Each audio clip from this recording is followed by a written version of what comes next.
Well then, good evening, ladies and gentlemen across the world. Welcome aboard to WOR. This is the Legacy Division, and we're coming at you live from the depths of Qatar, as we're going to be in for an absolute blinder of a race ahead of us. Before we do get going, of course, a quick reminder.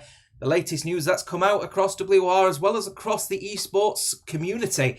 Outplayed Racing are gone. That is the it for them. They have decided to depart the league, and unfortunately, how left the community, James? Obviously, the biggest shocker, really, amongst the team, really, and across the community, that the second place team last season gone. Gone, but honestly, no surprise. Midway was the one, I think, that forced everyone's hand in terms of all of that. Obviously, the 5 drivers going to F7R, including Mubarak, including Nando, joining F7R from OP. I think it was inevitable that the F1 side was going to shut down. They have shut that down now. But we have got some really good drivers still joining F7R, and they will be available, of course, OP drivers from round 6. So the first transfer window, they'll be available for all of the teams to try and dissect in round 6 of the championship, which hopefully will be really good indeed. But in Qatar, we're looking forward to the action tonight. I mean, before we get into the sort of action, what we've got here is just a quick review, actually, of what we've got coming up as regards to the grid. There is your grid, and you can see the NLR team taking the Ferrari seat once now vacated by Outplayed Racing. Dirk with Trey, Nuff and Justin, Kazizel with Vola for Shazoo, CPI are racing Igor, Jelen and Luke, and there with Yossi and Urpek for F7R. Should be a big team for them tonight, actually, a big race for them tonight, rather. BRT with Carsey, obviously a fan favourite across the community, alongside Jaeger with Mateo. You've got Leonardo for ET8. Mateo obviously going to be a big name in the ET8 team with Giovanni and Rayan for EPL, Gabba and Kai for NVR, and then TTM, Josh Gilly and Plaque are the ones to watch. As regards of the sort of drivers out there as well, NLR, wow, I'll get there in the end. It is a big thing for NLR because they are, the 11th place team and just took them one race, and they are going to be fielding quite a big team tonight. Obviously facing them ahead. You've got Justin, Daddlepad, Keke, Nuth, Zorzo, and Stefano, the top 6 that are racing alongside manager Harley tonight for NLR. They are going to be counting their lucky stars. They managed to get 11th in the end. The one race it only took. Now they're in an opportunity to earn some big points and potentially be a team to watch this season.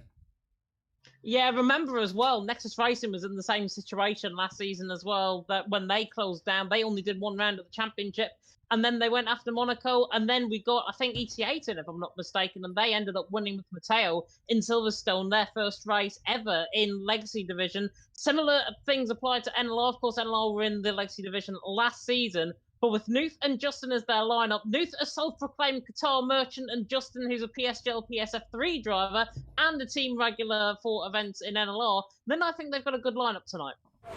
Should be in for an absolute blinder, absolutely no doubt about that one. So we are now cutting live to the footage out there at the moment on circuit. You may think, oh, it's only Q1. It is not Q1. We're into short qualifying because, of course, if you're not familiar with the calendar, which we'll, I'm sure, go through a little bit later on, we are in a sprint race tonight. So, of course, we are going to be doing the short qualifying, heading through into the sprint race, and then, of course, the main feature race here tonight, and the early onsetters there immediately showing their pace is Novus Racing. But Valakongan coming across the line for Team Shazoo and going the fastest of anyone so far for the PlayStation team. Yeah, and Volakongan, of course, was race winner in PSGL PSF1 last night as well, so has got very good form around this track as well. I think he picked up a podium, if I'm not mistaken, in PSGL this season, so Volakongan definitely going to be lying up there. Ball there in second. NLR Justin on the run to line goes 8th position, 20 flat. Yossi there, who I thought was one of the favourites potentially coming into tonight, all the way down in 11th position early on, a 120.1. F7R up against it early on, certainly with him. Urpek is on the run through the first sector, but he's actually validated on his run. Nuth now on the run to line as well. He picked up a win in PSGL as well in F2. He goes line 6th position, 19.8. Volakongan out on top. The ball second, Dirk there in third. Very good lap times being set so far out on track. And of course, Jota, we haven't even spoke about the elephant in the room. Potential two-stop and potential punctures tonight as well. Oh yeah, I mean, it's an absolute tyre shredder, isn't it, Qatar? And the Losail circuit, obviously more infamous, you'd have to say, for its MotoGP racers. But of course, very recently arriving on the F1 calendar and always brings a little spicy affair both in esports as well as in real life. And the spicy affair again for ET8, the championship leaders, remember, of course, ET8 after Monaco, and they are 4th and 5th respectively. A bit of consistency between the two teams, separated by less than half a tenth. Yeah, definitely. So Leonardo there in 4th, Matteo there in 5th. Very, very good, strong showing so far. Matteo, I've really been biting on the drum, or banging on the drum, I should say, with Matteo's name, because he obviously picked up the championship in PSGL F2 this season. And I think, honestly, he's probably the best young and up-and-coming talent since Cameron Dowd. And Cameron Dowd is only 14. So I think Matteo is in that same breath. He is a very much an up-and-coming talent. Definitely one to watch out for. And they're out qualifying Kai Pearson, who, of course, has joined a new team himself. Race Clutch now have got him in their clutches, quite literally, for Kai Pearson in 6th position, the console Tier 1 champion, and he'd be looking to try and utilise all of that good form with his new team. Yeah, absolutely, but not the fastest of his team so far, though. Gabba going 2nd fastest and beating Kai by just over 0.3 of a second. Fresh set of soft tyres going straight on the Alpha Tower, so he's obviously very keen to get going again. Obviously, no blame him, to be fair, in this one. Remember, this is a short qualifying event as we take a look at CPI's Luke at the moment, who's just going around the track very slowly at the moment, just getting his car back to the pits. So it's all going to be really about the sort of tyre management. We are expecting a mixed bag here. I think we know a particular individual, a little bit of a strategy merchant who is going to try and push the team for a 1-stop, but the 2-stop is the expected strategy here, James. Yeah, definitely. So Crispy is the man you were on about, of course. I think he's engineering MVR, if I'm not mistaken. MVR, by the way, is what Kai Pearson is under tonight. He has joined Race Plus as an entity, if you like, as an organisation. And, of course, with the same as the Dolce Academy, with being a wild card, NVR were allowed to use him. So Kai Pearson there in 6th position. That's what I'm on about in terms of that. Not Gabor. I don't think he's in Race Plus unless he's masking as somebody else. We have got Travis Head on track coming very soon indeed. Tom Roberts mentioning Urpec PV potentially so. Urpec, they're down in 18th position right now. Hasn't even set a lap time on the board. But it really should be a really interesting night for the racing. Volakonga down on top of all 2nd, Dirk there in 3rd. 9.5 minutes to go in this session. And drivers ploughing out of the pit lane very slowly indeed. Hopefully we don't get the IB word, the illegal blocking that we get around here. It should be interesting. Yeah, it would be a particularly sad state of affairs if anyone gets illegal blocking in short qualifying when we've got 2 races ahead of us. Of course, there's not much time to do any illegal blocking in a short qualifying event, and this is the first of many, I'm sure. Oh, there it is. Urpeg, 5-place grid penalty for illegal. You know what? It's just our luck, isn't it? We're both sharing the blame for that one. But of course, remember that there will be a lobby restart, actually, between sort of lobbies, between short qualifying and the sprint race, so we will actually be cutting to a break very quickly, so apologies for that one. But in the meantime, we've still got plenty of drivers yet to set, let's be candid, provisional lap times at the moment as well, because I think F7 are a little bit off the pace, to say the least. Jose with that 1:20.1. Urpec hasn't even set a lap time at the moment, so the drivers, the team that we would expect to be winning this championship, once again in qualifying, not particularly showing the pace initially out the blocks. Definitely no. Urpec, I think, is the one that's struggling more than Yossi. Yossi looked absolutely dire, I've got to be honest, on his first lap. He was making mistakes everywhere. He nearly ran out wide coming through the turn 2 as well. So he'd be looking to try and get an improvement on the board. Yossi is very quick around this track. Do not get me wrong. He's there in 16th position. Should be looking toward the top end of the field. And of course, Urpec is an F1 Esports Challengers man back in 2022. And he's a PSF2 runner-up, or Drivers' Champion even, in season 32. So he's definitely going to be there or thereabouts. We've got drivers just starting on a lap. MVR Gabor. Kai Pearson, I think, is one of the first on a lap, if I'm not mistaken. He's through the first sector with a 26.160, so 69 hundredths of a second up from Kai Pearson. Now coming through the right hand of turn number 7 and looking pretty good is the ex-Veloce Academy now part of Race Clutch here for NVR. It does get confusing. It's Legacy Division after all. Kai Pearson now coming through the left-hander of turn number 11 into my favourite section now of the track, this triple right-hander. And 2 tenths up from Kai Pearson, looking very, very strong indeed. That will put him currently 3rd position, so he needs to climb about 600ths of a second here. Yeah, he needs to just keep up the pressure then as he goes through that third sector. It's going very well. He's invalidated his lap, and a bunch of people all waiting to get going here. So he's going to have to really get going here and have another go at this one here. But we'll see if he does decide to go for another lap. He is going to be down on electrical energy on that one. So yeah, bitterly disappointing stuff from Kai Pearson, who's looking to try and get within touching distance of his teammate Gabba. But at the moment, the person within touching distance of him is actually TF10's Dirk, another team a little bit spread out at the moment. Trey has yet to set a lap time, down in last place, as it looks like Carsey and Urpeg also yet to set a lap time on the board for them, as Carsey's going to come across the line right now actually to set his first lap time and goes third fastest, does the man, the fan favourite, I think, managing to get himself up there into the top 3 and actually beating Dirk by a very, very wide margin, as Dirk himself goes fastest though with a 1:19.4. Volakongan. Yeah, Volakongan invalidated actually through the middle sector, which is unfortunate. Dirk there going out on top by 1/10 of a second from Volakongan in second. Urpek there now up into 5th position with his lap. Leonardo as well backing up on his lap as well. Looks like he picked up this next lap invalidation through the final corner. So he's there down in 6th. Jaeger there in 7th as well. Hopefully no Jaeger bombs out on track tonight from him. Tail there in 8th. Well, in 9th is of course EPL Rayen there down now in 10th with Flacky going 7th. He had a relatively strong showing last week. Did the TTM man in 7th. Josh Gilly there going 10th position as well. They have got good experience coming into this track, coming into tonight as well in Console Tier 1. So Flacky there in 7th, Josh Gilly in 10th. Certainly filling with a lot of confidence, that is for sure. And of course, we will be hearing more from TTM when the break comes after the short qualifying session. Yeah, after the short qualifying session as well. We are starting to see a bit of stuttering, and I'm seeing drop frames appear now on my screen. So apologies if that is affecting your viewing across the board. We'll try and get that one fixed, and we'll restart to previous settings, shall we say, to get that one up and running. But as it stands so far, though, really, really positive stuff for TF10 then, leading the way at the front from Volakongan, Gabba and Carsey, with Urpek in 5th. Placky in 7th for TTM, and Josh Gilly in 10th, actually. So it's a good effort from TTM as well. But so far, really, really good showing as well from BRT, with 4th and 8th respectively. So looking pretty sharp at the moment for the boys in red.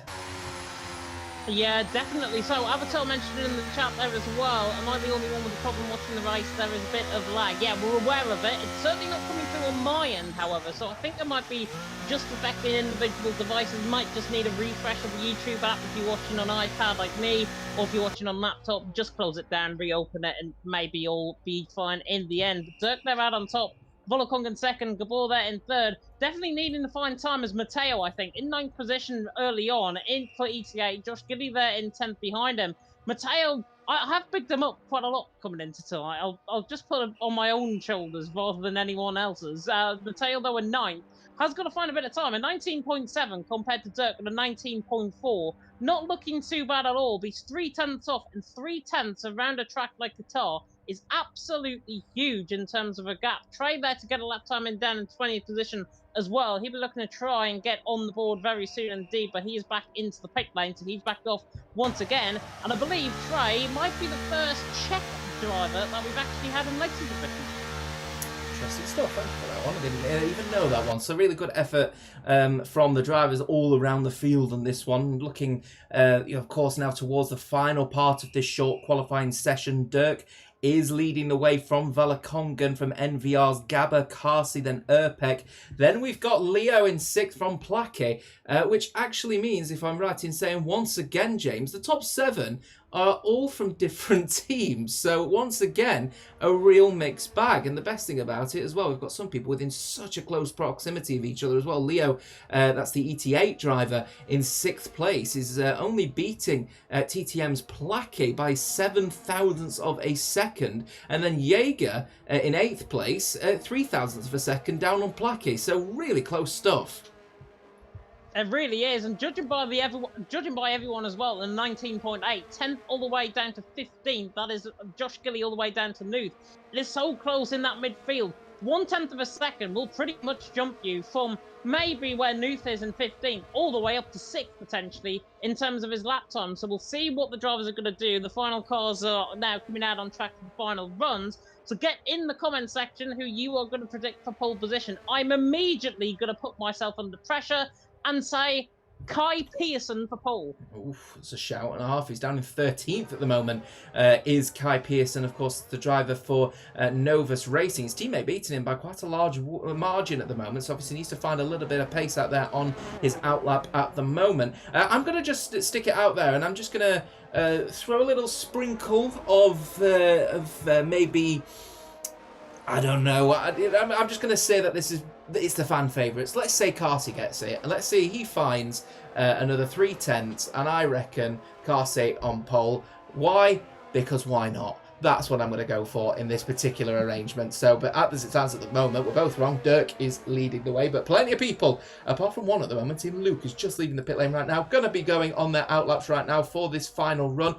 First driver of which I believe will be one of the Hassers, if I'm not mistaken. If I'm get some clarity on that, if I may get some clarity on that one, I believe Rayen. It will be Rayen, actually. Yes, so that will be the NLR driver. Look at all the EPL drivers racing with NLR in his tag. That he will be going around the final corner, and he will be getting going as Uppbeat gets another 5+ grid penalty for his troubles. He does indeed, and he wants to be careful because he doesn't want to get disqualified from the session, which will definitely involve a restart potentially in terms of qualifying. He's there in 5th position, and he will be right down in P15 if he weren't restarting. But luckily we are. It is mandatory restarts, of course, after qualifying as Rara. And that comes through the left-hand of turn number 2, now through the right-hand of turn number 3, and then towards the turns 4 and 5. This complex coming through this double right-hander. Got to really take a fit entry in, and then you've got to get out wide, come back in on the corner. Very nicely done by Rayen through the first sector. 26-1, a 10th up through the first sector, so he's looking very, very good indeed. Volakongan, Gabor, Carsi, all just starting up on their laps as well. Carsi in his 4th race here in Legacy Division tonight for BRT. His last one was in Season 1, believe it or not. As well, now comes through the right-hander, turn number 9, into the left-hander now, turn number 10, looking very, very strong, I'm going to say. Rara now coming through this middle sector split, the Al Khalifa Stadium on the right-hand side. 52.5 in the middle sector is very good. Purple out of everyone, might be purple on himself, but he's looking very, very strong indeed as he comes to the end of the lap. Yeah, it's looking like it's going to be somewhere in the region of the top 7, I would suspect. It's always very, very well taken, though, through the final corner. Checker flag now waving, so these are the final lap times officially coming in. 3 people electing not to have another go at this one, or they ran out of time. Here comes Rara as he comes across the line. Then is he going to be within the top 7? Comes across the line right now, and he's 6th place. 119.7 initially for the drivers. Now we've got have some hot laps coming in. One of the lap times is actually coming in from Uppbeat. He's still in the 3rd sector at the moment, but looking to try and improve and put F7R in good prime position. Very well taken to the final corners. Volakongan goes fastest with a 119.4. Uppbeat looking to get improved as Kai Pearson can only go 4th fastest. As I just see James getting frustrated in the corner of my eye. Here comes Uppbeat as he comes across the line right now. 3rd fastest for the F7R driver on this particular occasion. Looking for an improvement elsewhere as well. Plaque is not improving in the 2nd sector at the moment as well, but Matteo certainly is. He's a 10th and a half up in that 2nd sector. 3rd sector split, of course, will be coming up at the checkered flag. So here he comes then through that final corner then. Will the ET8 driver look to try and continue in the good form that ET8, the championship leaders, are looking to try and get a good position here? Kazizel goes 3rd fastest. A really good performance for Shazoo. Here comes then Matteo, only 8th fastest for the team in green. So yes, there I think is it. And that will be it as far as I'm aware. I'm just keeping an eye out on TF10 Dirk. He's not improving either. He's in the pit lane, and it will be pole position and a 3rd place for Team Shazoo. Team Shazoo Kazizel, by the way, won around 2 in PSGL PSF1 last season. So I'm not surprised he's up there in 3rd. But Volakongan, the man who won last night in Bahrain, is on top here in qualifying for sprint rather than the feature race. So sprint qualifying, this is short qualifying, then it's a sprint race, then it's the feature race. You're getting confused with the new layout that we've got here tonight. Of course, we haven't been last season, but if you are new to Legacy Division, then that is the case. But Volakongan out on top, very strong showing from him. 3rd, actually hooking there in 2nd. I've got to be honest, the TF10, I did not expect him to be that quick around here, but he's there in 2nd, Kazizel there in 3rd, Uppbeat there in 4th. The Ghost Gamer in the chat saying, how TF did I do a 19.5? Because I'm nowhere near their pace in the race. It's because they're good. It's because they're good.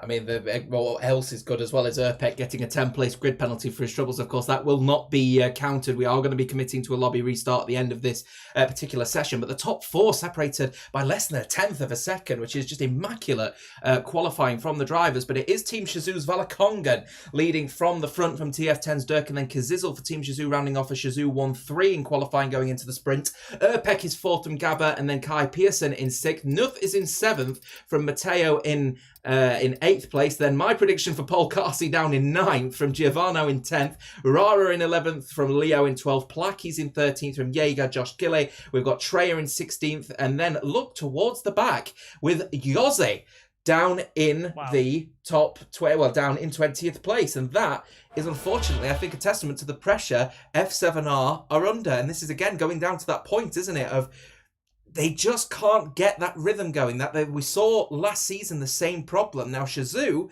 have they broke that cycle of the big, well, it's big two now, isn't it? The big two, not being able to find the consistency. That's a great performance from Shazoo.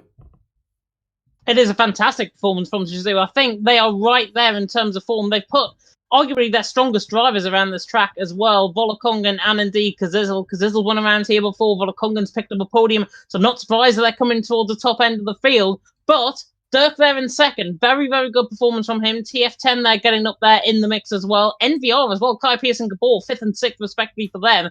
Going to be interesting to see how they get on. Of course, we are going to get that restarted lobby very soon indeed. And that begs the question to you guys in the chat. Who do you think is going to come out in terms of the race win in the sprint and indeed in the feature race? Let us know in the comment section. I'm sure we will get back to you after what will be an intermission break very soon. Yeah, absolutely. And actually, during that intermission break, what we're going to do is have a little conversation actually with Tez, TTN driver and team owner is Tez. Now, I'd actually want to have a quick conversation with him surrounding the amazing performance of the team actually in qualifying during what was actually a very, very intense Monaco Grand Prix in the end. But that qualifying performance suggested that one of the rookie teams, remember their first appearance in World Online Racing's Legacy Division, suggesting that they could be in for an absolute blinder. So I spoke to him yesterday, and here is what he had to say.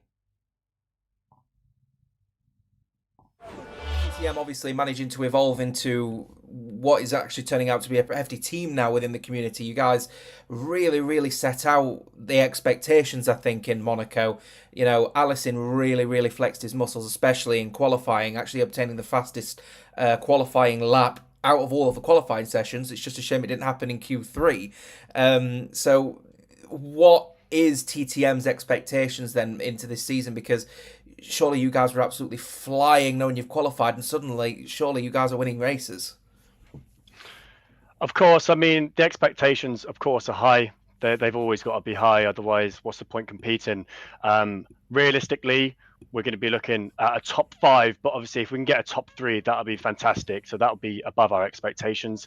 And there's no reason why we can't do it. We've got plenty of depth now, especially with the recent signings, of course, Furious, Martin and Alessin, who obviously raced in the first round of Monaco, joining the likes of Placky Stonks, Zach Oates, Josh Gilley as well. So some very big names there in the team. We've got plenty of depth, so we can rotate them very well throughout the season in various transfer windows as well. So there's no reason, like I said, we can't be looking at wins for some races and really giving them some good competition for these other teams. So there's something that I'm kind of interested to get into actually, because you alluded to it a little bit earlier on actually with Martin. Now obviously it's quite a big inclusion within the team now is Martin, as obviously was off a sabbatical for a few years, away from the community. He's obviously come back. How are you going to utilise his talent? Oh, he's got bags of talent. It's an absolute pleasure to have Martin on board with us as well. Obviously, he's not been in our team since 2020, which was actually the year that TTM was founded originally. So to have him in the team for the first time in a long time, for anyone to see him in a team, is for a start, it's a huge honour. But yeah, Martin, fantastic driver. He has more experience than anyone in the team. So yeah, he'll be coming through as a driver, and we want to get him back to on his pace where he once was. And he feels a team like us can really help him develop. But as well, as you said, he's got so much experience. He'll be coming through and helping some of the younger guys as well. And he's got the experience, so he's very good at keeping cool in high pressure situations, which will definitely reflect on the younger drivers going forwards. So Martin will be a huge role model as well. And and he's going to be doing a lot of content creation as well, which is fantastic. We haven't really seen that from him in a long time as well. So giving the community what they want with the fantastic videos that he makes, but as well seeing such an icon racing once again. And my full interview with TTM Tez will be available over on my Twitter at 12 o'clock tomorrow.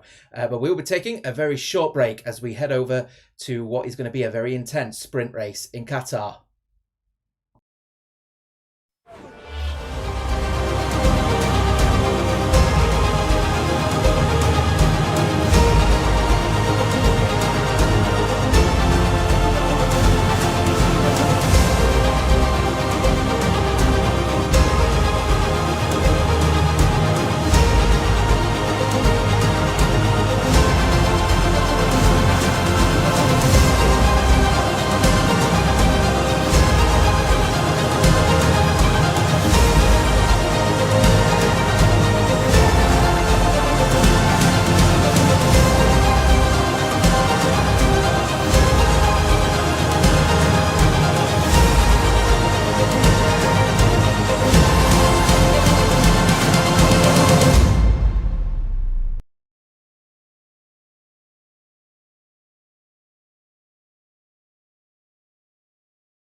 Well, in the end, it was all about Team Shizou, wasn't it? Team Shizou absolutely nailed it and managed to get a real result from that one. First and third, respectively. Probably the more consistent of the teams alongside Novus Racing tonight. But big shocker, let's be candid, the favourites for the championship and, of course, the defending champions F7R. Massive variance. And in the end, Yoze starting from the back. Yossi is indeed starting from the back. I thought he would have been well up there. He's very, very strong in the race, though, so I will expect Yossi to make his way through the field. Might be difficult in the sprint feature race, of course, is a different kettle of fish, but Yossi, Dan and P20, F7R are looking like a former shadow of themselves. They were the championship-winning side, of course, last season in Legacy Division, and now they've got one driver in P20 and one driver about midway down the field in Urpex, so F7R not filling with much confidence. Is this now, however, the changing of the guard potentially? I know it's only round 2, and I know I'm already talking about this, but is it potentially the changing of the guard that we could see between the teams? Because obviously OP is closed. F7R are not doing that well. ETA and Shizou are currently out on top in terms of the championship. Is this a changing of the guard potentially? It's a good question, actually, because you take a look at the sort of field that, F7R sort of said, and I did say right at the start, didn't I, that this is going to be a big race for F7R here, because this is the first opportunity that they've got now where they've got, let's be candid, Team Shizou is probably their closest rivals in this championship based on last season's results, but they're nowhere near the pace that we'd expect from F7R generally, and the consistency issues that we saw from the big three, as it were, back then, still exist, and now Urpec are leading from F7R, which means they're going to have to try something different with Yossi, and that could end up being a make or breaker. Are we going to see a potential split strategy from F7R? Yossi potentially having to consider a one-stop at the worst circuit for tyre deck? That is going to be the question, I think.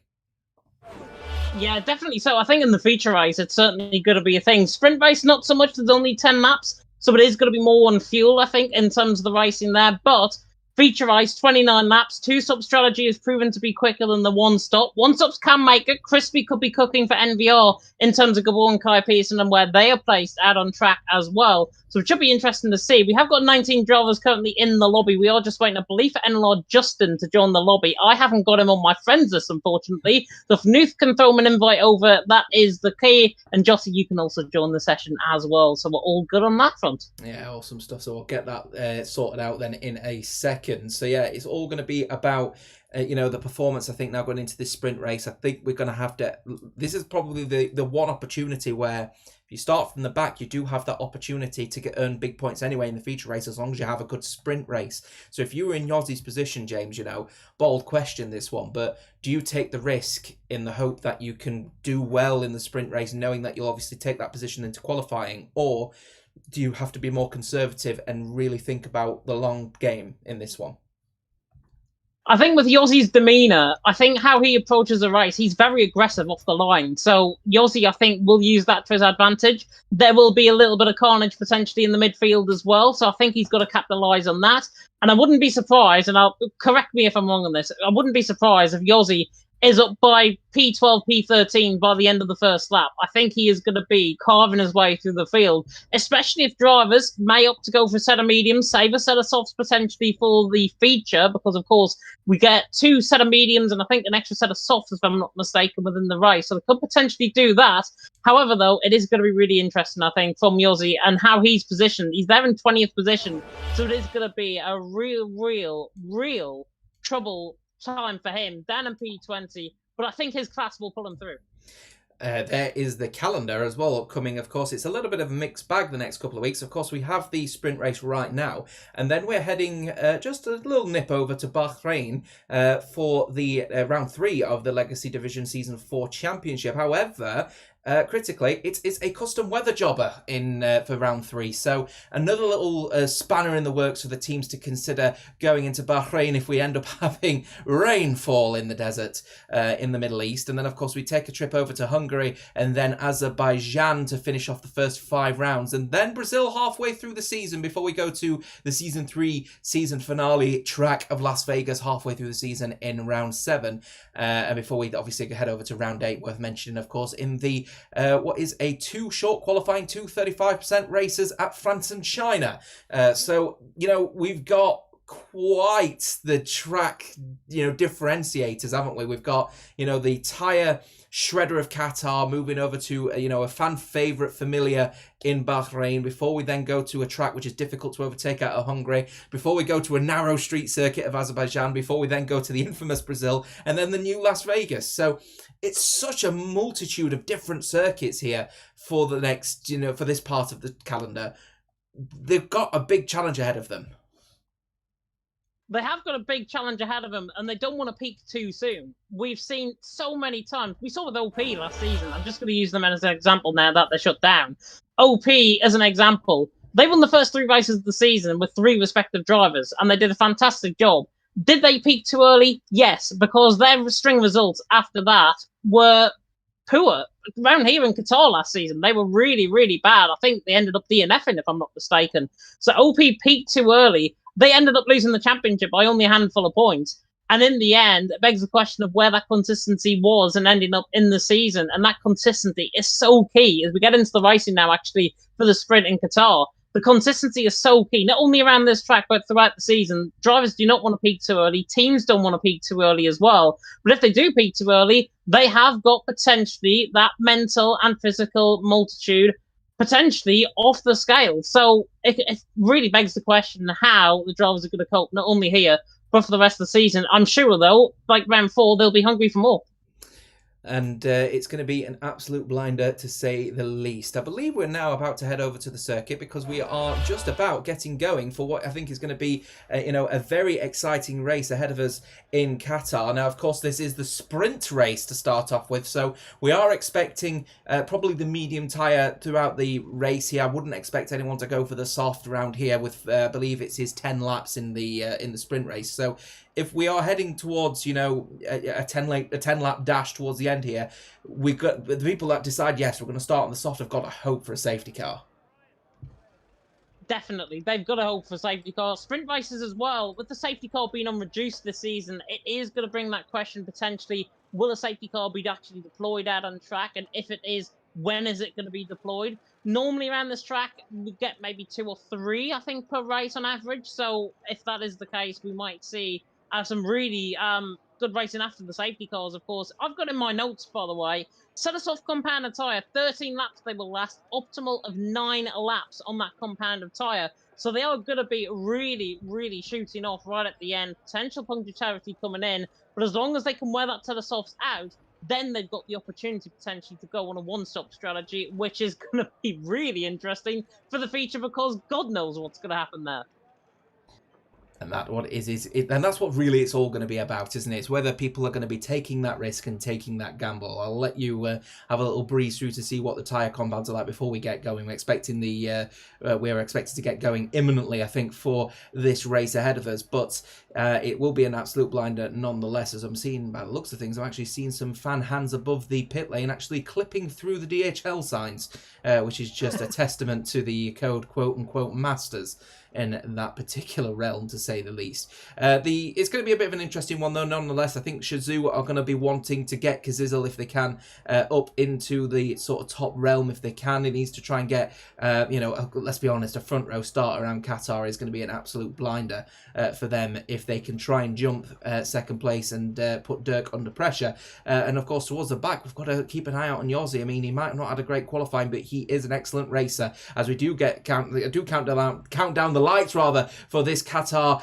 race ahead of us as we go in a sprint in Losail, and it's going to be an absolute blinder of a start here by the looks of things, from Kazizel up to first place from Valakongan and Dirk by the looks of things. And I'm not sure if there's a bit of ghosting on my screen. I think there is a little bit of ghosting on my screen at the moment for Kazizel, who seems to be flying out there on circuit at the moment, and Dirk also in a little bit of a ghosting, as well as Urpek at the moment. So I'm wondering if there's a few little issues out on circuit at the moment. Oh, there's a bit of collision at the back.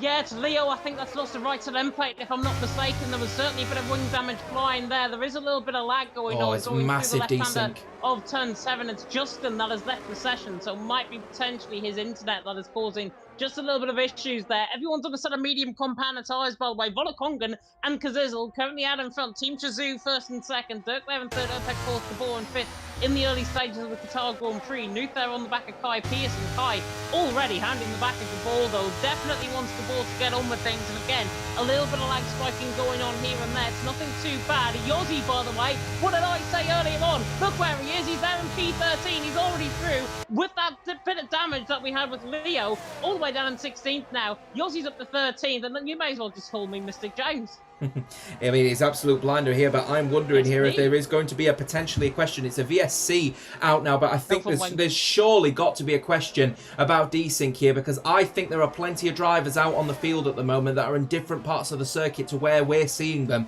Because if you just take a look here at the interval screen, as I expected now, 1 minute 26 seconds is apparently the difference between Kazizel and Valakongan as Justin has reconnected into this session. So I'm not sure if we've got a bit of a desync issue that may need to be rectified, or if it is just on my end, especially considering as well that Kazizel had a really good start at the beginning of this race. So again, am I wondering, are we in for a restart, I wonder? And I'm sure we'll keep an eye out here. It will reset next lap, apparently, says Luke in this one. We'll have to see in this one, but I have seen this glitch before and it has been terminal in the past. We'll have to see though. Medium and hard tyres obviously will go to the end of this race, and people are electing though to make some pit stops. Yeah, and back underway, actually. We'll have after that VSE, Carsey's up the inside line of Matteo, in towards turn number 7. The yellow flags again through the first sector. I think it's Igor Jelen who's in stride coming through turn 2.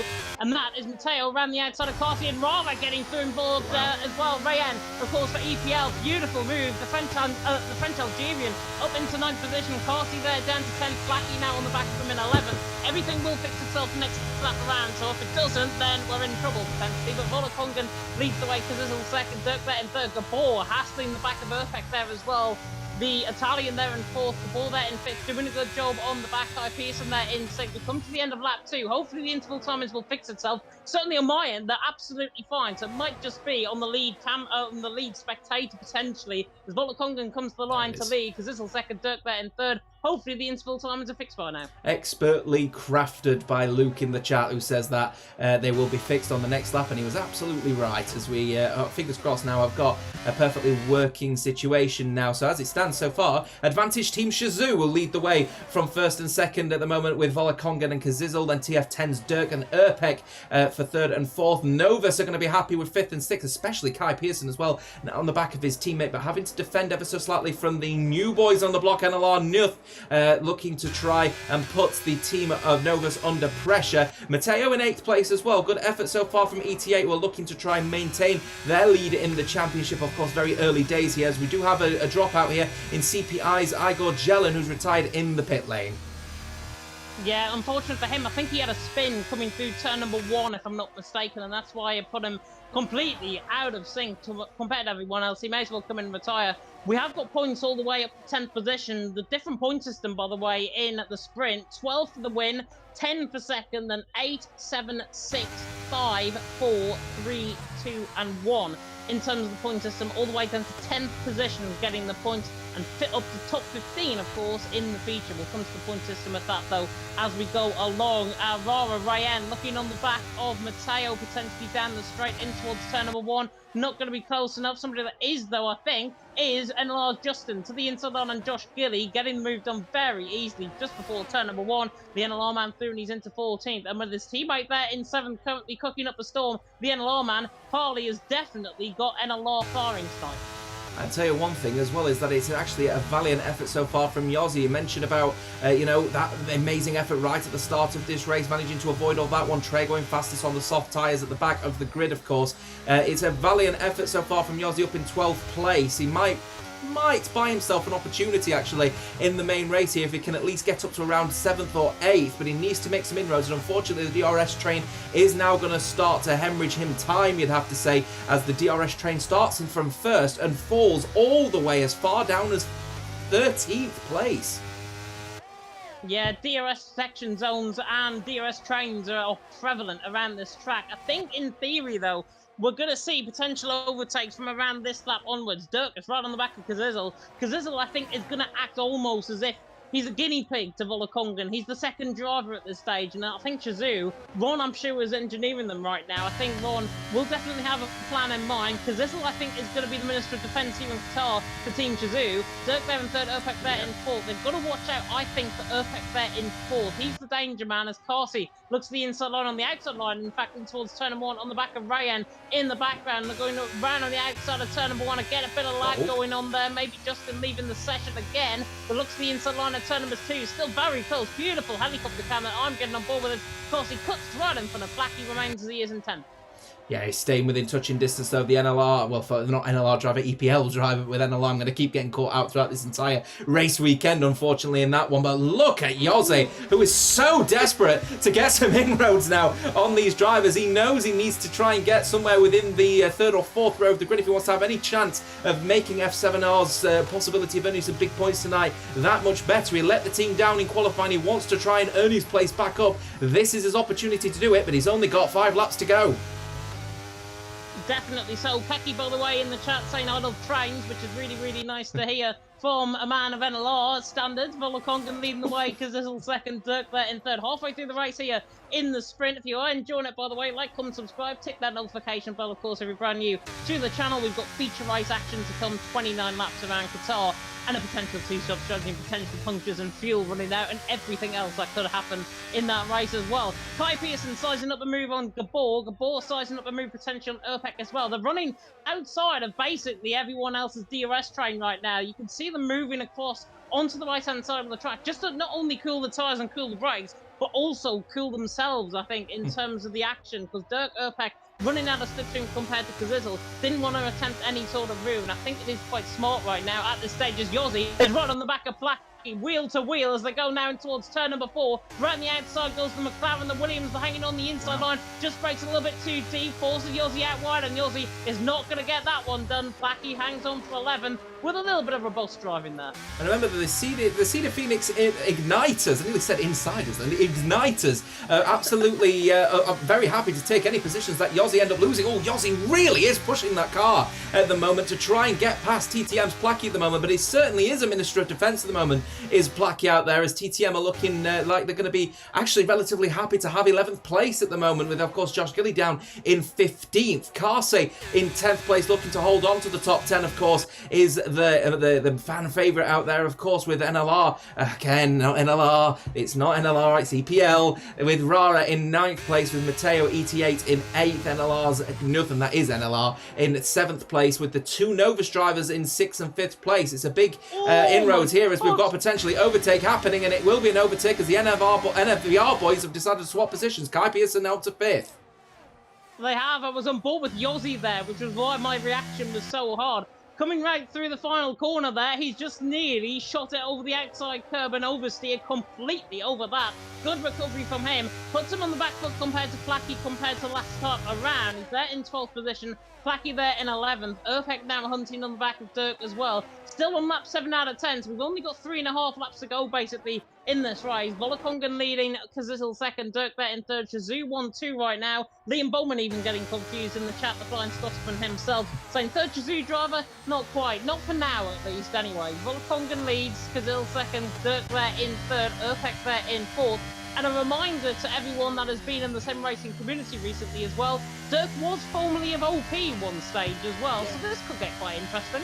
Certainly is as well. There's going to be an avenged so maybe perhaps for Dirk here as he tries to get a podium at least in this particular sprint race. Kai was putting Urpek under pressure throughout this lap, but he sort of fell off here as Urpek is now deciding he wants to put Dirk under pressure as he wants to get F7R. The podium, you can see that pressure is starting to falter a little bit for Dirk as we're going to be getting the 8th of 10 laps of this sprint race here. Dirk going out wide, and I think definitely starting to feel the pressure from F7R, who's putting that little bit of extra pressure on here. He's using a little bit of overtake actually, was the F7R man, but will remain in 4th place on this particular occasion as Nuth is looking like he wants to go side by side with one of the MVR boys. Are they now going to be split on this occasion? He will not be, because now Mateo is going to put pressure around the outside of the next corner, and that perhaps was a little bit of a mistake from NLR's Nuth as he now relegates himself down to 8th place. And Mateo gets a round of applause from me. That was absolute ballsy from the man of the Italian, the man of ET8 there in 7th. Nuth there, trying to hold on to his own balls, quite literally, on the inside line. But in the end, Mateo and Nuth absolutely hammer and tong through that. That is brilliant racing between them both. Mateo through into 7th and getting retribution from Nuth there. From F2 back in PSGL where Nuth took the win. Mateo took 2nd. Mateo getting one back there on the back of the German there. Down in 8th position. Volokongan leading, Kazil second, Dirk in third. Justin has picked up a 3-second penalty, so going to put him further down the field, possibly down as far as 2 positions. With Jaeger there struggling, might have just made a mistake, in fact, actually, the BRT man. But coming on to the penultimate lap of the race, Volokongan leading the way. Zizzle second, Dirk there in third, Urpek there in fourth. Urpek again, really trying to push the car. F7 on their engineers, really trying to think to push. Maybe overtakes here with Flacky in behind as well, under pressure from Yossi. Urpek's going to try now, get on the back of Dirk in towards turn 1, but they're simply not strong enough to down the straight to try and lie in, and they're going to remain they are as they come into the final 2 laps. Now, you know what? Urpek was actually getting a little bit hesitant by using the throttle. He actually lifted off going into turn 1, so he's not interested in getting too close to Dirk, and I'm quite surprised about that one, considering the amount of time that we've got left. We've only got around about 1.5 minutes, 2 minutes of racing left, a little bit more than that, actually, about 3 minutes worth of racing left here, so he's willing to give up precious seconds here for I'm not particularly sure as to what here, because he wants to try and keep as close as he can here to Dirk and put him under pressure, because you saw one little bit of pressure that he put him under on lap 7 and Dirk made a mistake. So every little mistake he's making, again from Dirk, missing the apex ever so slightly, can't put the power down through a critical set of corners where you're basically flat up until this corner here where you chuck it in through the left-hander, and again Dirk missing the apex. He's starting to feel it a little bit. I think he's trying to keep as close as he can to Kazizel, but he knows Urpek is willing to get that position straight out of the TF10's hands. And Dirk actually has got less ERS as well as Kazizel, so he's going to be even more on the back foot. Volokongan's got slightly less than him, but Dirk has got like 3% more than Volokongan, if that makes sense. I know. Volokongan leads the way, Kazizel second. Kazizel's got more ERS than everyone else basically around him at this stage. Urpek there in fourth, got less ERS, same with Kai Pearson as well. They're on to the final lap of the race, the final few kilometres of the Qatar Grand Prix in the sprint. Volokongan leading the way, Kazizel second, Dirk there in third. Look at Mateo frozen up on the back of Gabor as well. And there goes Rayen to the inside line on the back of his former NLR teammate in Nuth, and flies to the inside line, gets the job done. Nuth there down into 9th position twice in the space of 2 laps, pretty much. He's also positioned through there, one to Matteo, one to Rara and Rayen. Rayen there, soon he's into 8th. Nuth there and 9th, and there goes CPI. Luke to the inside line, and Placky can get that job done on the back of his fellow Dutchman. No, he can't. 3-second penalty picked up for Placky. He might get that one removed though. Yeah, no, he absolutely will get that one removed. As it Luke looking for a move that didn't really exist, unfortunately, for the Cedar Phoenix Igniters in that particular occasion. We do have to head over to the front of the field, actually, just to keep an eye on what's happening towards the front involving Kai Pearson, because he is starting, but slowly but surely, to gain a little bit, and now losing time on Urpek, who somehow is flying in that second sector, and is trying to keep up that pressure from the former outplayed racing man himself, Dirk, of course, racing now for TF10. He's keeping his close proximity going into the next set of corners, but once again making a slight mistake ever so slightly, but I have a feeling it's not going to come to any fruition. Carsey with a 3-second time penalty will have death. It's going to be disappointing stuff. Yossi's going to move up to 10th in the end, but it will be a Shazoo 1-2 in the sprint race here in Qatar from Valakongan and Kazizel, Dirk and Urpek, Pearson and Gabber. A great result there for Novus from Matteo, Rara, nothing, Yossi, and look at that 3-second penalty, send Carsey down to 13th. Yossi gets up to 10th. It's a valiant effort indeed from the McLaren man, but he is going to be under a little bit of a battle for the main race ahead of us. I think Luke actually might have got Carsey across the line, if I'm not mistaken. So Luke there up into 12th, Placky there down in 14th in the end. Luke in 11th, I should say. Placky all the way down in 14th in the end. Crash across the line from TF10 Trey. That Romanian wheel of the Red Bull there has gone completely off the rim of the car. Gavono there finishing 17th disappointingly, but very good race from Kazoo. 1-2. Very rare that we get to see a 1-2 actually in Legacy Division. I think the last one was last season, if I'm not mistaken, about the midpoint of the season. Might even have been OP, if I'm not mistaken. But Volakongan takes the race. Remember, top 10 get points. Volakongan out on top with 12 points for his name. Kazizel second on 10. Then Dirk in third in the end, or he'll get 8 points. Then in fourth, and I'm just trying to work my way through the list. There we go. Kai Pearson there in 5th will get 6. Upper gets 7, by the way. Gabor there in 6th gets 5. Then Matteo 7th getting 4. Rara there in 8th getting 3. Nuke there in 9th getting 2. And Yossi getting 1 point for F7R as it stands as well. I'm sure we'll get an update to the standings. Luke, Josh Gilly, Carsey, Placky, Justin top 15.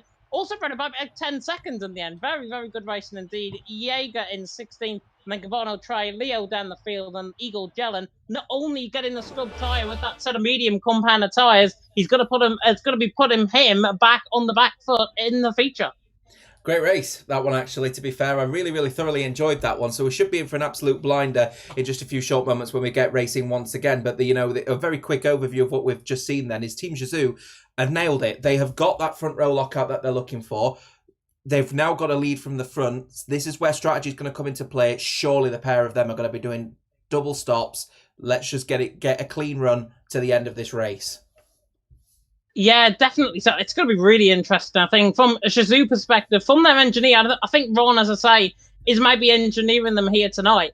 I would, honestly, if I was them, I'd think about splitting the strategies, actually, because 1 stop, 2 stop, there's not really much difference in it. I know 2 stop is probably quicker than the 1 stop, but I think from a Team Shazoo perspective, they've got to try something different. They've just got to try and beat everyone else behind them.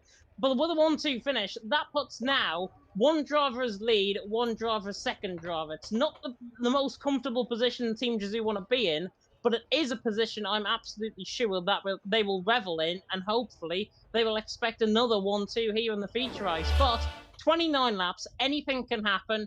Formula One usually provides some very rogue results. Murray Walker once said, I completely forgot the quote off the top of my head, but anyways, we're going to get into the race very soon indeed. Well, anything can happen, and it usually does. We'll go with that one. In that particular, realm, it's going to be a pretty aggressive sort of situation I expect from people down in third. We'll have a look at the tyres as we are waiting for the drivers. There is the grid, though, going into this race. We should be in for an absolute blinder, to say the least, whatever happens, because the drivers are all very keen, to really, really push for a good result here tonight. This is one of the trickier circuits. You earn big here tonight, you'll be taking some well-earned points that are going to be a cushion, let's be honest, if you struggle out in some of the circuits when perhaps you're not at your strongest. We'll see nonetheless. By the looks of things, tyre-wise, based on what I'm seeing on my other screen at the moment anyway, it looks like everyone's playing the safe bet initially. Yeah, it looks like that, but then again, everyone was going on a set of hard compound tyres on my race director, and everyone ended up on a set of medium, so maybe not worth to trust anything in terms of the race director. Quick points update, by the way. ET8 lead on 67 points, F7R second on 58, Shazoo third on 39 after their result, Gabor fourth 30, Flotman in fifth, OP on 29 points after their result, of course, last week, TTM in sixth on 18, TF10 seventh on 11, BRT in eighth on 7, then EPL in ninth on 3. NLR's picking up 2 points, of course, with Nuth in ninth. They are on 2. And CPI have still got 0 points so far in the season. So that's a bit of a points update as it stands live before any stewards reports go through and everything. That is how it stands. So only 9 points between E8 and F7R going into the feature.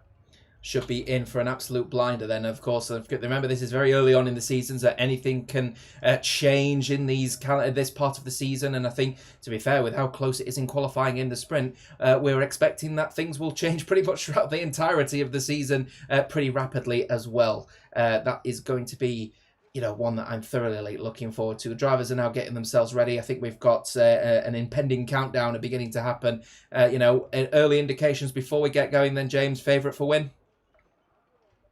Oh, you're putting me on the spot now. I am going to go... Oh, God. I don't know why. Or Matteo.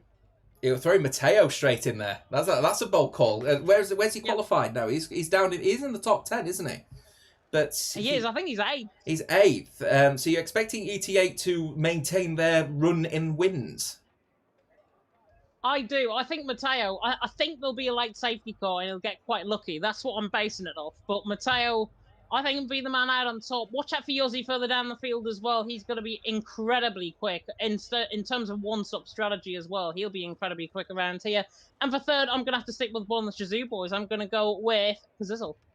I'm going to play safe, and I'm just going to say Valakongan from pole to win in this one because, I put all my money on Carsey. I've got nothing left, so I'll stick a quid on our evens, and hopefully I'll get a couple of quid for an ice cream and maybe a dairy milk of some kind, to say the least, in this one. So yeah, the drivers are now getting themselves ready as what we are going to be in for. I'm sure an interesting Qatar race ahead of us. There's 104 of you currently tuning in at the moment for this Qatar race. Thank you very much to every single one of you tuning in. This is the Qatar Grand Prix, and it is with myself, Jota, alongside, of course, James Head himself, as we are in for this crossplay World Legacy Tournament. So let's see what we've got ahead of us.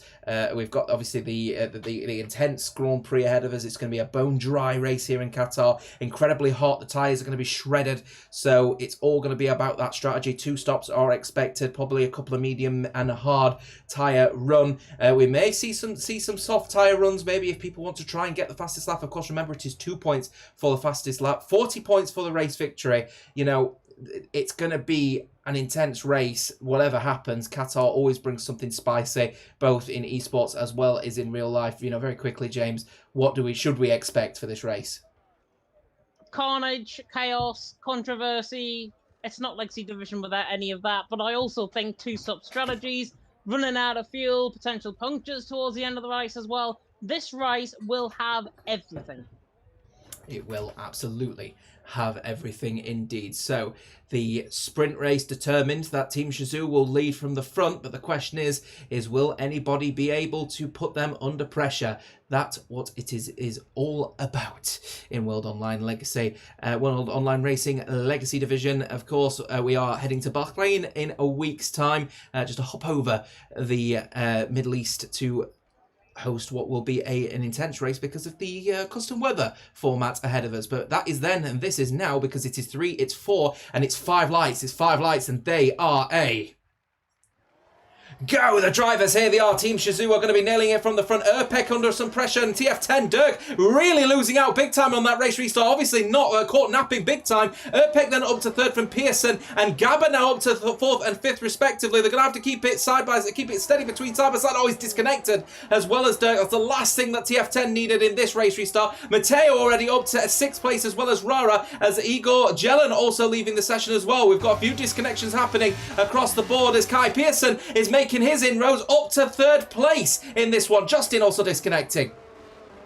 Yeah, definitely got a few disconnects going on. Coming to the first sector, looking very, very good indeed. I'll try and work on getting back in if I can. Volakongan there leading the way, Kazizel second, Kai Pearson there in third, Urpek there in fourth. Gavano and Dirk are side by side. Dirk's AI, in fact, is side by side with Gavano coming through that. Hopefully they have got spare invites to join. If not, I will try and give them some. Luke there on the back of Nuth, who's on the set of whole compound of tyres. Interestingly, they're down at 9. Justin was the one that almost missed the lights, I think. He was slow off the start. Dirk was slow off the start. And Igor Jelen was slow off the start. It's another wonder, because they disconnected from the session. They must have had a different light sequence compared to everyone else, and therefore they were disconnecting from the session before we even knew. So here's one for you. My race director that I've got connected, via the SimHub app that we've got on my computer, suggested that everyone was on medium and hards. Now I've got a bucket load of people all within the top 7, all on softs. So I think a similar situation to what happened to you, Kurt, has now happened to me here. Nuth up to down to 10th place, by the way, in this hard tyre runners. It looks like EPL's Giovanno looking to put him under a little bit of pressure, as he's now relegated down to 10th place after Luke making a move for the Cedar Phoenix in Igniters in 9th place. Jose up to 8th place on a set of medium tyres now, of course, wanting to continue making some inroads. Question is, though, is what is he going to do as regards to strategy? It's going to be a bit of a split one, of course, starting on the medium tyre, but he is the fastest and the front runner out of all those that aren't on the softs. Yeah, definitely so. Just said to Luke there in the chat, apparently, as well, that I can't invite anybody at this stage. I'm certainly not seeing Igor Jelen online. I think Justin has rejoined the session, which is good. Trey there into the pit lane as well, further down the field, onto the set of whole compound and ties his goal. But Kai Pearson is all over the back of Kazizel, a 9-time karting champion against a man who's just signed for Race Clutch and racing for NVR here tonight. Kai Pearson on the back of Kazizel. Dirk there has got into the session. Trey there maybe taking the pit stop just to try and invite his teammate, which I think I fully respect if that is the case. Kai there on the back in third. We're going to try and get on the back of Kazizel for second. There is a bit of a split beginning to happen actually further down the field. Dirk with that AI, Igor Jelen's AI as well down in 16th. Leo was now the man in 14th and the man in danger potentially of another split. They come down the straight. Volakongan leading, Kazizel second, Kai Pearson there in third. Running down the straight, Mateo, Gabor all running through. Gavano going for the move on Nuth, however, to the inside line, in towards turn number 1. Is the former TF10 man going to get on top? Yes, he is. The EPL man through, and he's into 10th. Good effort indeed from the EPL man, now up into 10th place. Of course, remember, top 15 score points, so 10th place will give him some juicy points nonetheless, as Carsey making some inroads on the Cedar Phoenix Igniters. Igor Jelen up to 16th place now is the, once again, fan favourite in this one. I'm keeping an eye out as well on the situation as regards to just Xbox in general. Of course, my heart, my soul is the Xbox platform, and so far absolutely leading the way are Novus Racing in 3rd and 5th respectively. The next team beyond that, TTMs, Josh Gilly and then Plaque in 12th and 13th respectively. Trey are making inroads on Jaeger down in 20th place, is the BRT man, of course, just coming out of the pit lane to switch onto a new set of hard tyres after what is a bit of a tumultuous race start from the man himself. But as it stands so far, Team Shazoo, who at one point were looking like, yeah, we're just going to be able to just sweep away 1st and 2nd respectively, at the moment under a little bit of pressure at the moment from the Novus Kai Pearson. Yeah, Novus man of Kai Pearson there in third on the back of Kazizel. Kazizel, as I say, very, very strong around this track. Kai Pearson as well, very strong around this track as well. Running down the straight in towards turn number 1. I don't think we're going to see any moves happening at this stage of the race. If we do, they're probably just going to be for overtaking, maybe to get a jump into the pit stop phase. But that is about it. That is all you're going to expect, I think, in the first half of this race. Kazizel, Kazizel, Kai Pearson, but Kazizel had a very poor exit there. Kai Pearson hounding all over the back of him, quite literally, and he's there in third on the back of Kazizel. He wants to try and push him through the corners, through turns 4 and 5. Now oh my goodness me! more than 2 moves, I think that was from Kazizel, if I'm not mistaken. Kai Pearson looking to try and change line as well. He's there in third. He got away with it. They both get away with it, luckily. But Kazizel, for me, if he does that again, Stewards might be knocking on his door. Yeah, I agree with you on that one. It was a little bit precarious, to say the least. He was demanding Kai Pearson to make a decision, but then closing the door in both of his faces, if you will. So it's not particularly a great scenario, to say the least. Unfortunate that for Kai, but he will remain in P3, but keep putting that pressure on Kazizel as Jaeger 3-second time penalty after just 4 laps in 29. So that will be BRT telling him to rein it in a little bit, otherwise they're going to be under some a little bit of pressure for potential disqualification if the penalties keep being applied as they are. While this is all happening, by the way, Urpek is just slowly but surely now beginning to put the pressure on Kai Pearson. That's for third place, of course, in the final spot on the podium, and potentially an overtake now available here. Sector 3 yellow flags were for Justin, who has retired, looks like, on circuit, so it won't be a crash out, but he has actually broken a rule by doing that, by not retiring in the pit lane, I believe. So NLR could be under a little bit of trouble under their first race in this championship. Seen a bit of issues, by the way, apparently in terms of frame rate dropping, so that might be why Justin has actually retired from the race and retired out on track in terms of the race. And if he has, stewards might take exception if that is proven from a POV. Stewards might take exception to that. It's Qatar. I remember happening here in Console Tier 1 where we had frame rate drops and we ended up losing, I think, the last 3 laps of the race, if I'm not mistaken. Kai Pearson there in third, doing a good job on the back of Kazizel. Kazizel there in second, but Justin out of the race with potential frame rate drops. I'm sure we'll get more from him. And in fact, Harley has just reported there in the Discord, Justin's just got the DNF glitch, which Covers had in PSGL, if I'm not mistaken. Yeah, the DNF. Oh, here we go. We've got potentially a little bit of pressure now coming on then from Kai Pearson once again. And again, Kazizel missing his apexes through the fast corners here, through the fast right-handers. Drops it down again to 6th place, does Kai Pearson, because he's going to go for, I believe, a wider entry maybe going into the final corner. He is going to be nice and tidy, though. Is he going to go for the dive going into the corner? He's going to have the DRS available, but so will Kazizel. But once again, Kazizel not able to get the power down as early as he possibly can. The overtake is now available for Kai, as he's now going to look like he's going to make an inroad to the inside. Kazizel will go, but Pearson's going to have to go around the outside. Volakonga trying to give him a tow, and look how helpful that was for Kazizel, as Shazoo working like a dream at the moment to remain in first and second.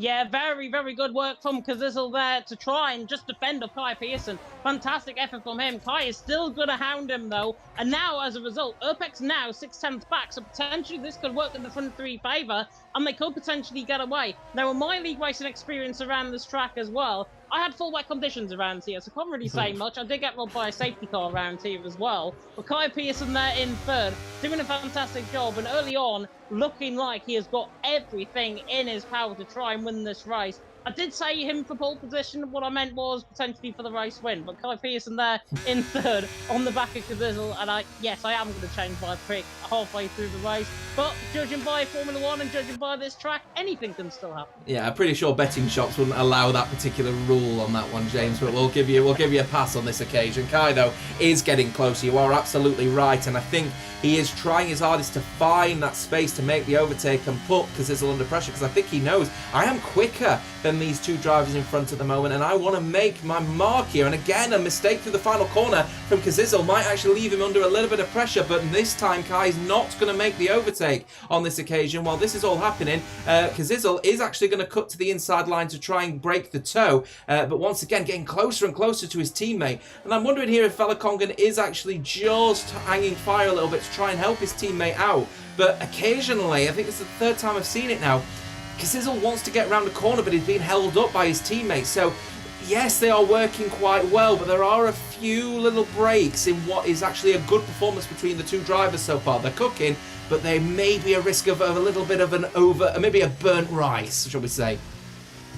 Yeah, definitely so. 3-second penalty, by the way, for Carty just being picked up, as well as Gavano and Dirk into the pit lane. Gavano on a set of softs, so he's doubling up on a set of soft compound tyre.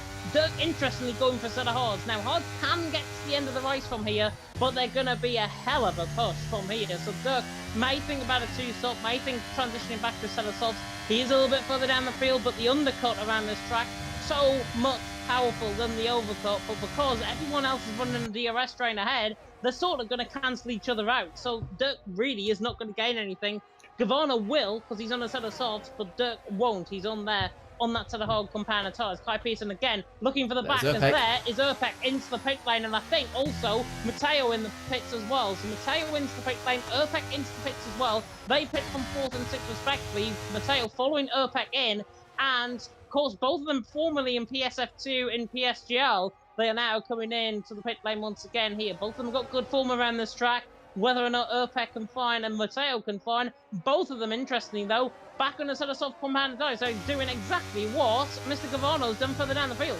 And this is where F7R are going to tell Yossi to get a shift on now, with all of the drivers in front now electing to make, or then certainly that is now going to open the doors, should we say, the floodgates for the top 5 to make a pit stop to match the pit stop strategy of those that have pitted. But the question is what is Yossi now going to do? Of course, he's on that medium tyre. He's going to have to push hard here to maximise the opportunity of potentially making as much time as they possibly can against the soft tyre runners. Now they're obviously at their weakest point. 7 laps is all it's taken for people to elect to do their first stop of the race. So this is where it's all going to be about the likes of TTM. It's going to be the likes of Yossi. It's also going to be the likes of Nuff as well, to be fair, on the hard tyre to make those early inroads. And of course a split strategy for ETA though as well, with Leo on the medium tyre and Matteo electing to move on to a second set of softs.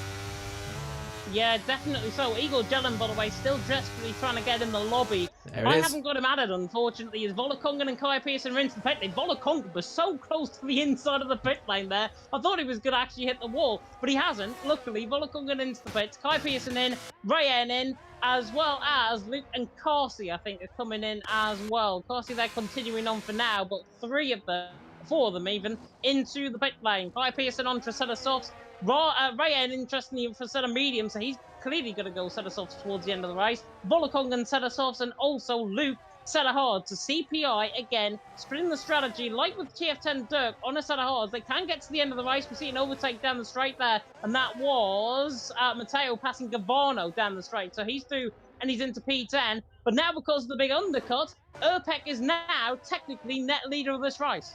Yes, technically is now the net leader of this race. Just keeping an eye on the distance between Volokongan and Kai Pearson at the moment. Gap now 7/10 of a second. So I'm wondering here if Kai Pearson's already going to begin the process of undercutting Kazizel here. Kazizel no doubt will be coming in to the pits at the end of this lap, surely, if he wants to try and maintain this Shizou 1-2. It's of course, he's staying out and not just 1 but 2 laps later than Kai Pearson on this particular occasion, I believe. So in this sort of circumstance here, Shizou Kazizel would be wise to make that pit stop as soon as he possibly can. And under no pressure from Gabba on this occasion, there he is into the pit lane. Gabba also doing the same. So now Yossi will inherit the lead of this race on the medium tyre. And then, of course, the TTM boys of Gilly and Plaque are tucked in behind with DRS as well, bearing in mind, on Yossi. So this is obviously going to help their journey in this early part of the race when they just elect to move on to a double soft stint, obviously, later on in this race. Nothing on the hard tyre, of course, as well as Leo in this occasion. We'll keep an eye out on what is happening as regards to Volokongan and Pearson. They're coming across the final corner and have DRS not just on each other, but of course on the bike markers that they would consider as well, as they're now going to make the early inroads. We can see there is the jump. Kai Pearson has managed to commit to the undercut, and it's worked an absolute treat for Shizou Kazizel. It's worked an absolute treat for Rara as well. Shizou Kazizel is now not just lost 1 but 2 positions in this particular set of events. What are Shizou cooking, I wonder? Yeah, Shizou definitely cooking at this stage, and there goes Volokongan to the inside line of Gavano. Speaking of Shizou cooking, gets the move done on Gavano. Pressure tyres clearly mixing in, and Kai Pearson now going around the outside of Gavano as well. Very difficult to go around the outside of turn 6. But Kai Pearson gets that job done. He has been rumoured to go on PC, obviously. He is going to be moving to PC. We've got the pleasure of having him here under NBR's tag here in Legacy Division. And what a privilege it is, because that was a brilliant move around the outside. Gavano has just been done cheap as chips around the outside of turn number 6. Kai Pearson there on the back of Volokongan, not going to get the job done at this stage. Looking through the chat, by the way, Daniel Kelson in the chat, a very familiar name to me. Hope you are doing well, my friend. Yossi leading the way, Josh Gilly in second, Placky there in third. Allison saying, isn't this race a mandatory 2-stop? I believe it is. I believe it is a mandatory 2-stop. keep an eye out on that one, and I'll just double check the rule on that one, because if it is, I wasn't made aware of it, so I'll double check that one, and if it is indeed the case, then yes, of course it will be a mandatory 2-stop. Valakonga now just able to hold off against Kai Pearson's attack here, and actually getting the fastest lap of this race, of course, in close proximity, unfortunately, though, to what he would consider as back markers. But remember, of course, Matteo and Urpek are on fresh, or slightly older soft tyres, but the undercut working an absolute treat for them, so they are racing.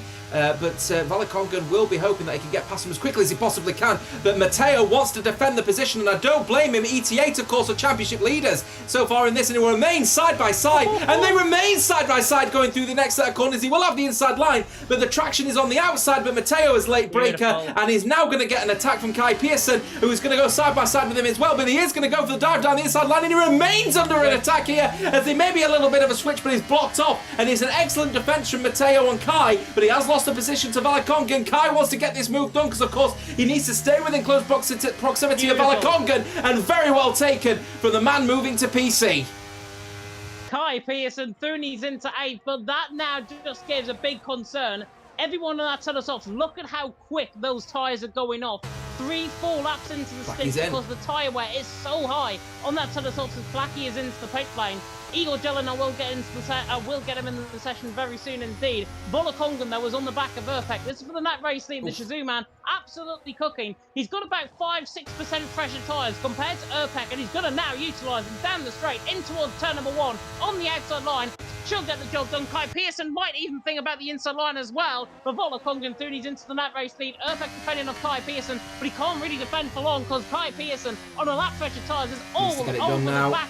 He's like the rush that doesn't go away, and Kai Pearson does not want to get that move done on the move for Urpek, at least now. But Urpek there remains in 6th, Kai Pearson there in 7th. Brilliant racing, and the fresher tyres clearly the one to be on at the minute. He needs to get this move done now, though, because of course he's losing time to Valakonga and being behind Urpek, and Urpek will be very happy to say, no, you know what, you've got to fight for this one. We're in a race here, and they absolutely are in a race. They're not on any split strategy. They're on the same strategy by being on that soft tyre, but it's all going to be about the performance of Kai. If he can't get past Urpek soon, he's going to end up losing the DRS territory to Valakonga, and that is going to harm any possibility of potentially getting a race victory tonight, you'd have to say. But look at Urpek able to pull away on the straights here. I'm wondering if he's got a bit of a lower downforce setup actually as the F7R man. Josh Gilly now in the pit lane, as well as Leo, that is the TTM and ET8 boys, but he remains, Kai Pearson, in 7th place behind Urpek. This move has got to be done on this DRS straight. If it is not done, Novus are really going to find difficulty in being able to take the race victory tonight. Here he goes then, DRS open. Is he going to make the inroads and going to use the overtake? He is not. He's going to bide his time, so he doesn't want to get the move done. Here he comes then. Is he going to use it? He is using overtake towards the last minute. He's going to have to dive to the inside line though to do it, going into turn 1, and it was a late call to do it. He was trying to play mind games. He was playing mind games with the commentators, and certainly me, but he does get the move done. The question is he within DRS territory? He is, of Valakonga by half a second. Yeah, definitely so. Volokonga now in the net lead of the race. Kai Pearson 2nd, Urpek there in 3rd. Yossi and Nuth still going for potential one-stop strategy now. Obviously on that set of softs, Yossi will have to come in for set of hards, Nuth will have to come in for set of mediums, and I think Nuth is probably the one at play here later on in this race, because he's going to be so much quicker, and he's going to gain time when everyone on a 2-stop comes into the pit lane. Nuth and Yossi are the ones that's going to be gaining time on the field, so they're not entirely out of this race by any stretch of the imagination, as Josh Gilly is through on dirt further down the field as well. I will get Igor Jella now into the session. Apologies that I have took so long to try and get him in, but we will get him in very soon indeed. So while I do that, Mr. Jota will take you through the rest. Yeah, we'll take you through the rest here, so just keeping an eye on Kazizel at the moment, who's really starting to put the pressure on now. He's putting the hammer down, and half of his ERS is now gone. Jose now finally in for his first pit stop of the race. Giovanno, 3-second time penalty for his troubles for Team EPL. Team EPL obviously represented in the Haas. Yossi now leaving the pit lane on a fresh set of soft tyres, so you'd be hoping to try and match the race leaders in this one, but of course Nuff leading the way on those hard tyres, and will probably be doing so now for at least another 3, 4, possibly 5 laps, and we'll try and of course do a double soft stint, I would expect, towards the end of this race. Igor Jellan now in the lobby. That would give me the indication that James is now back with us. Immediate indications though suggesting Kazizel, he might have lost out in the pit stops, but he's not. He's willing to fight to get himself back into where he believes he belongs. Yeah, definitely so. It's going to be absolutely intriguing, I think, this race going forward. But Nuth there leading the way. Look at the gap now actually coming down. 8.4 seconds. The gap was 10.1 at the start of the last lap. So Nuth there really getting now hounded by this set of soft compound size of Volokong, and these set of softs are much fresher than set of hards at this stage. But watch out for the man in P7 right now, in MBR Gabor. He's there on the back of Matteo. On a set of medium compound tyres, mediums won't get to the end of the race. I can absolutely guarantee you that. So he is going to be on a fresh set of softs where everyone's on a fresh set of mediums. He is definitely going to be right there or thereabouts. Same with Rayen as well. Rayen, by the way, I think has been completely overlooked by me because I don't have many notes on him coming into tonight. But Ryan doing a fantastic job there in 8th position, and now he's going to try and hunt on the back of the ball, on the back of Matteo. I think he's just within DRS range, but here comes Kai Pearson again on the back of Volokong, but he's taken the good old line down in towards turn number 1. Sit back and wait. He's lifting, yeah. I would have really thought that he would have decided to go for the overtake on this one, but he's elected that he doesn't want to do that. No, that's a puncture. He does. It's a front right puncture. It only took 15 laps on a set of hard tyres for it to go a puncture as well. He's lost it on the rear left as well, so the car has got absolutely no ability whatsoever to keep any kind of traction when it's just going to be limping quite literally to the pit lane. So that is a disappointing for NLR on their debut tonight. They tried to take the hard tyres a long distance, but he's lost the rear left and the front right on this occasion. So Volokong will then retake the lead of this race, and suddenly Kai's going to be wondering, it's now for race lead here. Do I make a potential inroad and potentially make the overtake on Volokong? I wonder. Disappointing stuff. NLR is going from bad to worse for the team on their debut tonight, as Nuth will have to pit. 14 laps it only took for hard tyres to get punctures. That is scary. That is very, very scary indeed. Got to watch out for Jaeger further down the field. They could be going into puncture territory very, very soon indeed as well. Unfortunate for Nuth, that is a rear left puncture, by the way. The car bottoming out. It's pretty much like a rodeo style, like a bucking bronco almost, that Ferrari. It's because it's all on the back of Urpek down in towards turn number 1. He's going to get the move done on Urpek. Is he going to get the move done on Kai Pearson as well? Probably not, but he is closing in on him down in towards turn 1 because he'll through on Urpek. He's through and he's into P3. Very neatly done indeed, as Yossi getting involved in the battle as well. Nuth there causing the yellow flags in the middle sector again. Yossi, though, beginning to really close in on the back of CPI looks, on the back of TTM Flacky. Look at that gap being carved down. It's like a carving knife of Thanksgiving, quite literally, for Yossi in this gap.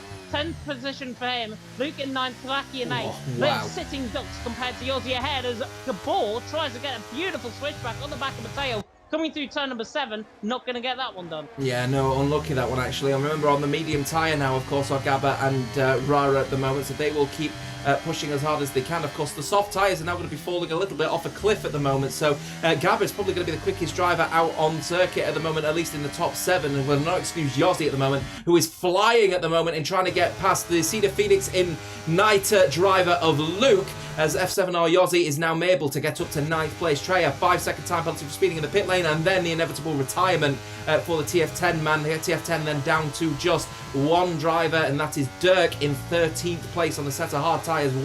How the mighty fall for Dirk, unfortunately, that race start, and then the disconnection has just sent TF10 packing in this race here, as Kai Pearson has decided it is time to make some changes at the front, as Novus Racing is actually giving the position back potentially around side by side. He's putting both of the drivers under pressure to lose time, I wonder. Very unusual from Kai Pearson, but he will now take the lead of this race in very, very weird circumstances there. You don't do that as a driver, because if you're in a position where you are questioning what the driver is doing around you, it's dangerous. I wonder what he was thinking at that point, was Kai. There was a yellow flag apparently, and he couldn't overtake down in towards turn number 1, and that is for actually Trey's AI car. So that is a good spot by Mr. Luke Humphreys. Really good spot. Couldn't overtake. He probably would have gotten a legal overtake if that was the case. So Kai Pearson is still in front. Volokong there in 2nd, Kazizel there in 3rd. But now Kai Pearson has let loose around the streets of Losail here. Quite literally tonight, he is doing a fantastic job. But look at the gap in behind. Matteo carving into the gap of Urpek, Geborg, Rara, all in that battle as well. They are definitely the one to watch out for right now is the man in P6 and P7. They can just literally follow Uppbeat Mateo, Kazizel, Volokong, and Kai Pearson all into the pit lane. Definitely going to be interesting to see where their next move is. If anybody decides to come in the pit lane, which they do. Kai Pearson is in, Volokong is in, as well as that is Mateo and Uppbeat in. So 4 out of the 5 on a set of softs are all into the pit lane. Kazizel, I'm surprised actually. Kazizel's been told to stay out again because he lost out in the pit stops last time. Of course, he is on a better tyre, but the soft tyres are falling off a cliff at the moment. Gabba and Rara flying out there at the moment on these old medium tyres. Of course, they are going to make their pit stop probably within the next 3 laps or so to go on to a set of softs to the end, as the people who are, of course, pitting right now are moving over to a medium tyre. So actually, opportunity knocks. Now, Kai Pearson, this is actually pretty clever from Novus now, thinking about it here. Gabba's on a set of medium tyres and pushing really hard and is actually probably the fastest out of those in the top 3. And now we've got Kai Pearson on a set of medium tyres. What tyre is Gabba going to be on when he commits to his pit stop in 3 laps' time? A set of soft tyres. Novus Racing, I think now suddenly I've just decided, right, hammer time, boys. 11 laps, now get us potentially a race victory, potentially with Gabba on a set of soft tyres as well. Let's be candid, they may be on for a double podium, maybe even a 1-2. And I'm just going to say these two words right now. Crispy's cooking. Gabor there in second on the back of Kazizel. 1.1 seconds. That gap, those softs, if Kazizel stays out, are going to hit the cliff next lap around. And Gabor is going to be right there on the back of him at the end of the next lap. Kazizel will decide to bail. Comes in the pit lane. The guys in the mediums continue on. Yossi, interestingly, continuing on as well. He, of course, is going to go on to a set of soft compounder tyres as well, if I'm not mistaken. I quickly checked the race director. He's actually been on, medium soft. So if he has got another set of soft, which I think he does, and he goes sailing past both of them down the straight. They're not even there. Wow. Ryan now to the outside. Oh, collision! Someone looks for the move. Bit of a collision, bit of a lag spike going on here as well. Yossi there soon. He's into the lead of the race though. Ryan in second. The ball there in third. Beautifully done by Yossi as Uppbeat has now left the session. Oh, so definitely flagging time. issues here tonight in Lusail. Yeah, worst time for that to happen at the moment. So Uppbeat's car is now disconnected. So everyone is battling here towards the back. Kazizel and Mateo getting into a little bit of a battle as well. Kazizel lost out once again under the pit stops. Now, of course, this is where an opportunity now for those that are, making their next pit stop, especially on the medium tyres, can see the benefit of going on the alternative strategy, because Kazizel has lost around 3 seconds to Valakonga just on the one extra stop, one extra lap alone here. That's the last thing that they needed on this particular occasion here. Now 3.8 seconds the gap between Kazizel and Valakonga. Now they're going to have to hope that they've potentially got a double podium on the cards, but look at what is happening with Yose, Rara and Gabba. Their races have suddenly switched on a little bit here. Plaki are also potentially in the mix, as well as maybe even Leo and Josh Gilling now, I'm thinking about it as well, because they're in close proximity as well here. So actually keep an eye on what the top 6 are going to do. Rara is coming in this very early actually pit stop here from Rara to go onto a set. I would suspect another set of medium tyres. Surely he's not going on a set of softs. He will not go 10 laps. I think he is going to go on a set of mediums. You might be right. Yeah, softs and mediums. So if he hasn't got another compounder tyre left, it's going to be for a set of mediums. It's softs. It's a set of softs. What on earth is he doing? Ryan into the pit lane, or Ryan I should say, into the pit lane. Set of soft compounder tyres are going on. Does he not realise he's had a puncture on a 14-lap set of hards? It's albeit, he'll get them to the end of the race, albeit, but they're going to be absolutely crying out for life come the end of the race. Ryan, EPL certainly coming against the coin of the race at this minute in time. He's on the back of Uppbeat. Uppbeat luckily can't join the session at the minute, so hopefully Uppbeat can get back in. Ryan, though, will be the quickest man out on track as it stands right now, but he's there in 13th position. I honestly think that is way too early. I think he would have came in about lap 22, 23, personally. Yeah, no, he has come far too early for a set of soft tyres at this point, and I suspect EPL have made a bad call as regards to strategy, unless they're trying to somehow make a 3-stop work, or they're hoping for a safety car of some kind. I'm not sure. It's just a very weird call, to say the least. Kazizel extra lap out on the set of soft tyres gap, still 3.6 seconds between him and Valakonga, which is actually allowing Mateo to potentially take a podium here, which would be a really, really good result for ET8, of course, the championship leaders as it stands so far, as we've got a bunch of people all now coming in the top 6 for their next pit stop. Of course, remember, those on the softs will surely will be moving onto a set of mediums, but once again, a bit of an early call for set of soft tyres, you'd have to say. It's going to have to go a little bit of distance here, as the tyres all going on are a set of soft tyres, and it is a front wing change, as to be expected for Gabba. As we saw what happened with Gabba early on, that little collision in that three-way battle with Yose has left damage on Gabba's car, and that has cost him dearly. 4 or 5 seconds is a massive, massive disadvantage at a circuit like this. Yeah, it definitely is. It's going to be unfortunate for him. It's going to put him on the back foot there as well. I have sent Uppbeat a friend request. I am just going to try and get them back in as soon as my little PS4 will now bring them into the session. It is going a bit slow, but I will get them in very, very shortly indeed. In fact, actually, the joy or joys, he's actually not showing on my friends list, and even though I've just accepted them, so even better. Even better. He might be showing offline. We'll try and get him back in this lobby, and let you concentrate and try and get him back on. We'll keep an eye out on the coverage at the moment surrounding Kai Pearson and Valakongan. They are the front runners at the moment for the race. Of course, Josh Gilly and Yossi yet to make a pit stop. Make their final pit stop. Yossi now in to change off of those soft tyres. Surely another set of soft tyres is going on his car. Of course, remember, he started on a medium set at the beginning of this race, as Valakongan getting closer and closer to Kai Pearson. I'm wondering if the medium tyre not working in favour of the Novus Racing driver. Of course, remember, moving over to PC imminently is Kai Pearson, and I think it's going to be one to watch in the esports scene later down the line. But Valakongan very keen to get the move done, and he will retake the lead for Team Shizou, and now he will be leading this race with 5 laps to go. Yeah, 5 laps to go indeed, and it's now going to put Kai Pearson really in the front foot, I think, of this race. He's the man that wants to be behind, I think, in this race as well. And hopefully he will be behind in this race, because I think he's got everything about him in this stage of the race. We have got, I think, another disconnect going on there, unless that was Uppbeat joining the session. Valakongan there from Kai Pearson, from Kazisel, from Mateo, the top 4. Right in there in 5th, Yossi in 6th, Gavano 7th, Leonardo in 8th, with Flaki, Luke top 10, Uppbeat there in 11th, and Josh Gilly, Gabor, Carsey, Dirk, Igor Jelen top 16, and then Jaeger and Nuth with that disappointing puncture.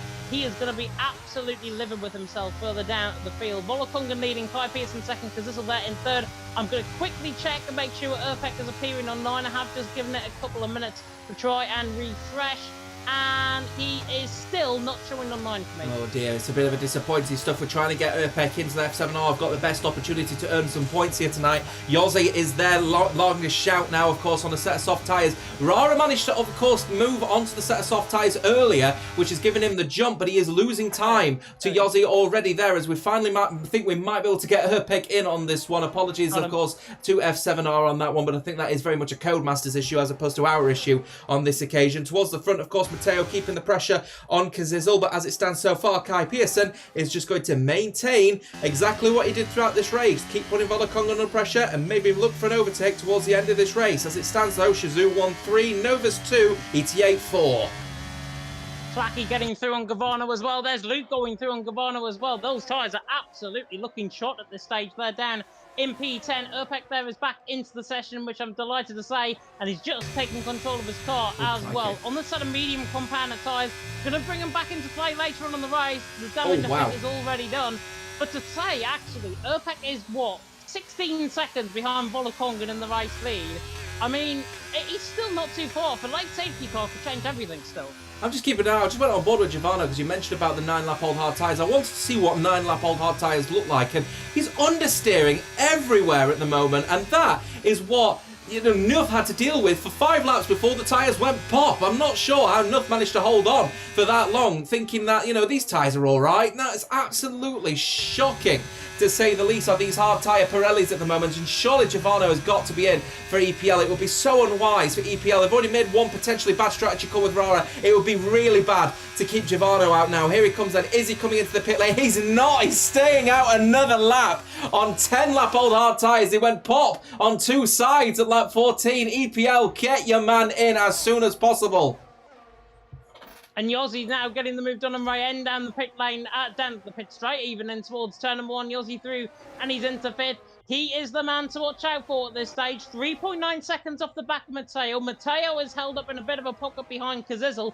Kazizel will do his absolute utmost to just keep him there and bring Kai Pearson and Volokongan off into the distance, and then Kazizel and Matteo can have their own private fight there for P3 and 4.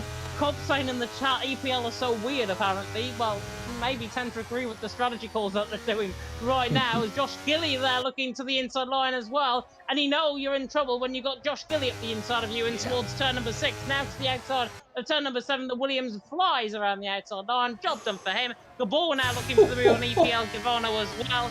Just about shuts the door on him, but that car is understeering like an understeery thing right now. Gabor over the back now of Gavano, surely into turn number 12. He's going to have to go for this, Gabor, surely to the inside line, but he's not. Gabor is going to wade through the fastest part of the track, in behind a guy on 9-up all hards. I would have risked it there and went for the move. You know what, though? This is an opportunity here, because Gabba, the longer that he is behind Giovanna at the moment, the better that this is allowing TTM. Of course, TTM, and there he is finally coming in to the end of this lap. That's actually helped TTM massively, of course. Remember, TTM, the other Xbox team alongside Novus Racing, and of course, other fielders such as BRT. So they're hoping that this is an opportunity, maybe, to earn some points off of the back of a Novus Racing driving in an unfortunate accident, you'd have to say, earlier on, and getting some minor front wing damage as a result. But as it stands so far, we're going to keep a very firm eye on Yossi's performance as he closes down the gap with 4 laps to go in this race. So mildly said 5 laps to go when there were 7 laps to go. Now we've gone past 5 laps. There's 4 laps left in this race here, with Matteo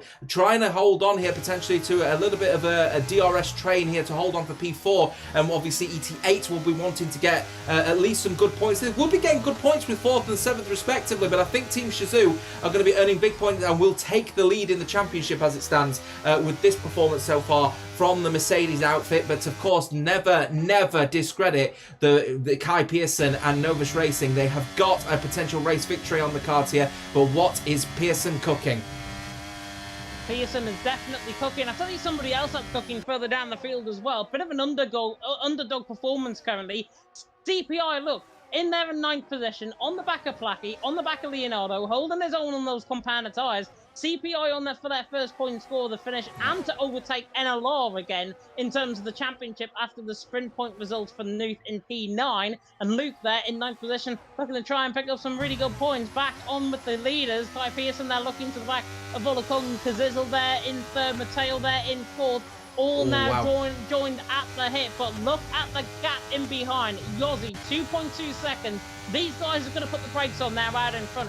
Yossi is going to close that gap up, I believe, within the next lap. And if he does, Yossi will be right on the back of them, and he could make them look very silly on a set of mediums. I don't agree. I think Yossi now is going to start to feel the wear on these tyres now. I reckon there's probably about 35-40% potentially brewing now on those soft tyres. Gap now 1.7. He'll be all right, perhaps, out of the medium speed corners, but in the slow speed especially, I think he's going to start to realise that the rear is not really connecting with him, unless he's been on a bit of a tyre saving strategy, you'd have to say. But he hasn't got long to go. 3 laps to potentially get a podium. Is there a race victory potentially on for Yossi? And what will be a Lewis Hamilton-esque performance as he did in Brazil, you know, all those years ago. We'll start from 20th, go from a sprint race and then win the main race is what it's going to be all about. As it stands so far, anybody is going to potentially be taking the race victory here, certainly within the top 5. He is now really starting to catch up now as Yossi. I think he has been on a bit of a tyre-saving mission now, and now it's 2 laps to make or break for F7R. He's out of DRS range this time around, but if you want to believe in anybody right now, don't believe in Black Box, believe in Yossi there in P5. He is absolutely flying at this stage in the race. He doesn't want to take those tyres too hard though. Everyone else is fighting though. Kai Pearson looked to the inside line and Volokongan, then backed off. That's the sort of thing that is going to gain you a 10th or 2 here and there, and that's why Yossi's now within a second range on the back of Matteo. He has absolutely carved that gap down. That gap was 2.2 seconds at the start of the last lap.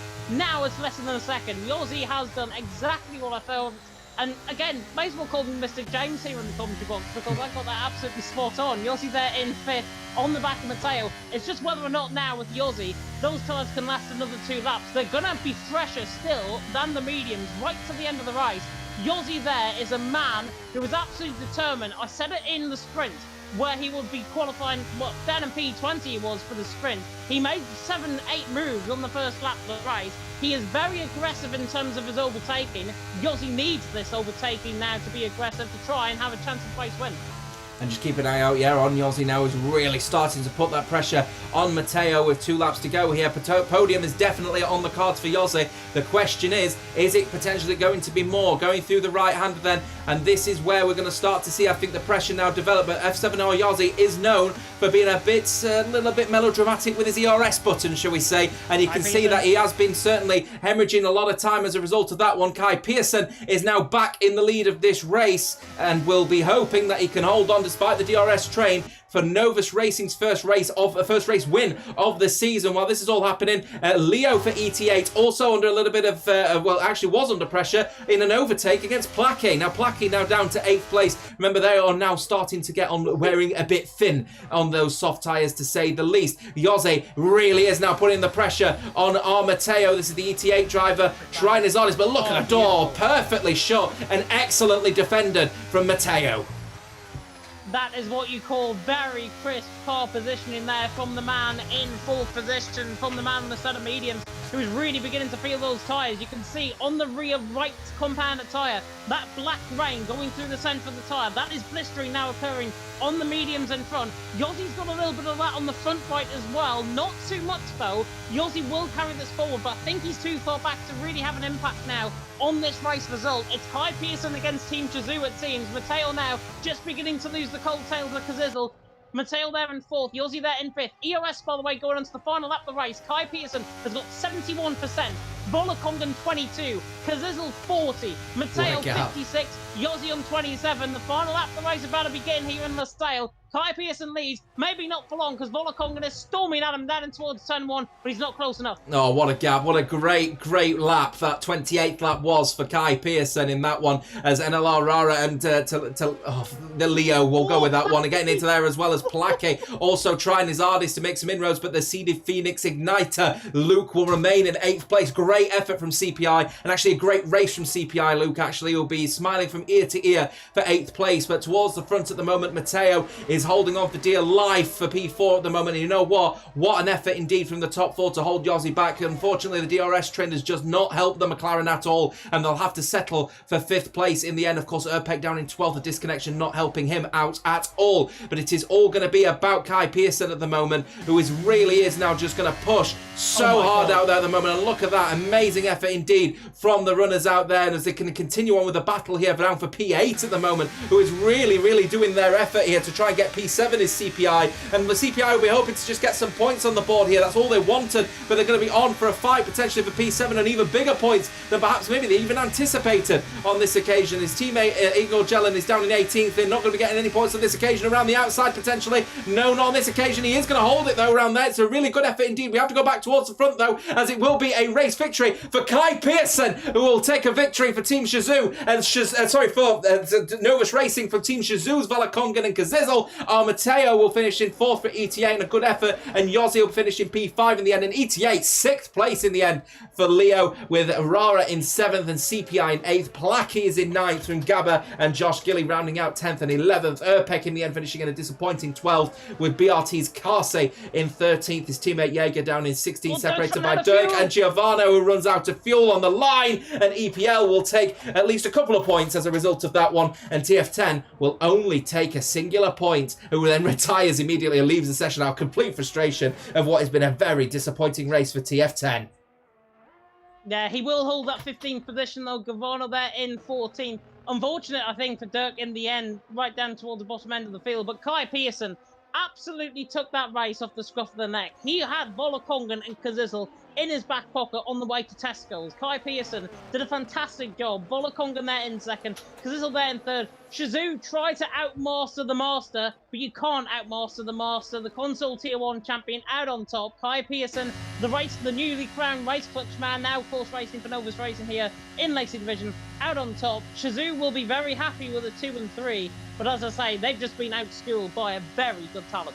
Leo getting driver of the day in the end for what is a great performance from the drivers at ET8. They're going to be incredibly happy, I think, nonetheless, with an effort that actually puts them still within real contention of actually fighting for the championship. You've got to be honest with you here. And this is why races like Qatar are on the circuit, because it really mixes up that grid, doesn't it? It really mixes up, what is a fantastic result in the end. And we've got to be so happy in the end with the top driver for Novus Racing, who take their first race win of the championship with Kai Pearson at the top step of the podium, of course, held together by the two Mercedes Shazoo drivers of Valakongan and third place man, of course, in Kazizel. We'll take a final look at those standings, of course, before we go to the interviews and obviously have a conversation about what we just witnessed. And in the end, it is a fantastic race result for the man of the moment, Kai Pearson, who will finish in first place, with Valakongan in second and Kazizel in third, from Matteo, who finishes in a very respectable fourth place for ET8,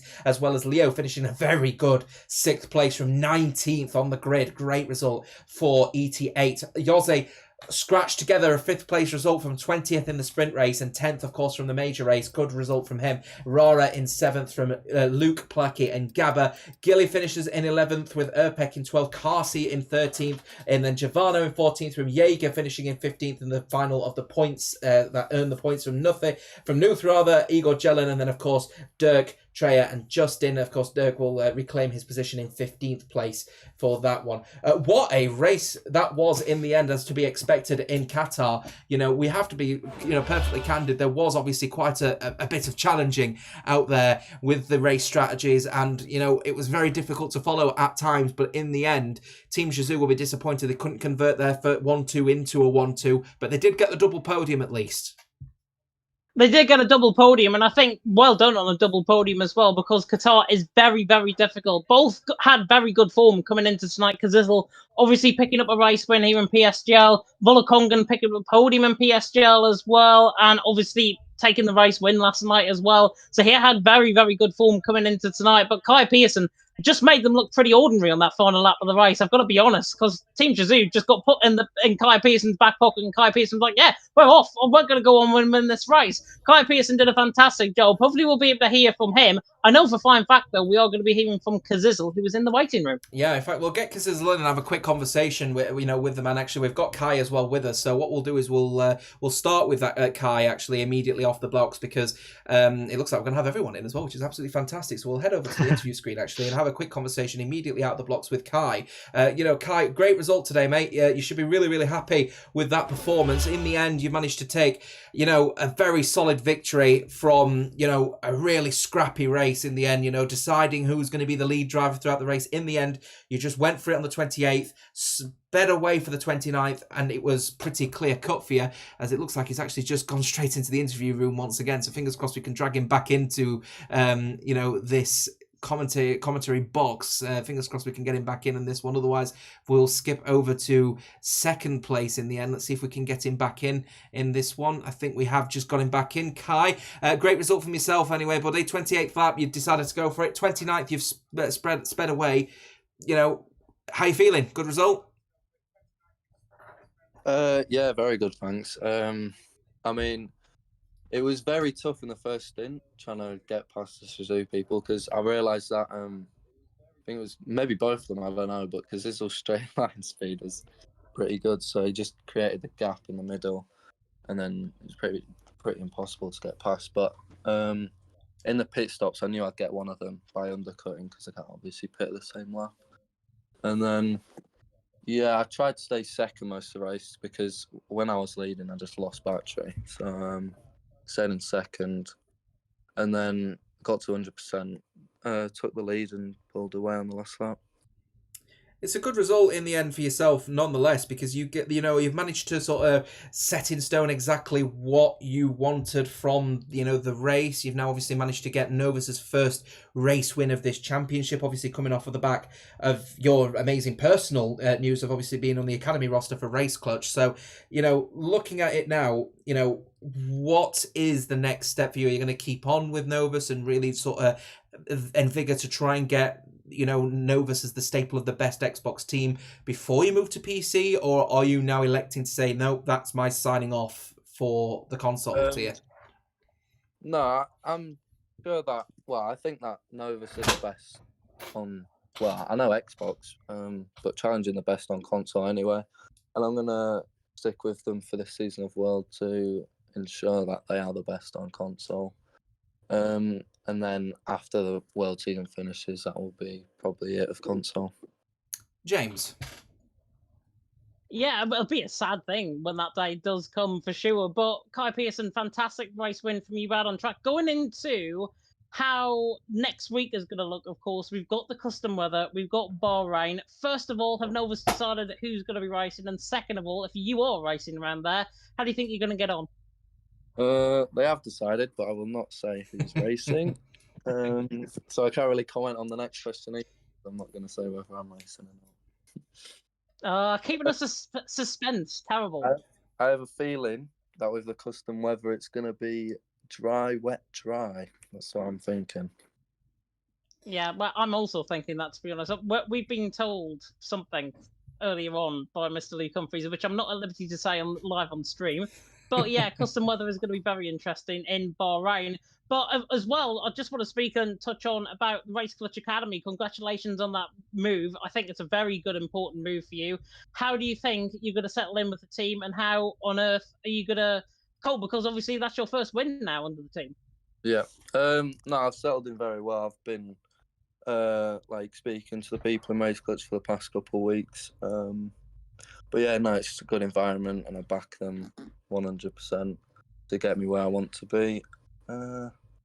Yeah, no, it's good. It's looking good.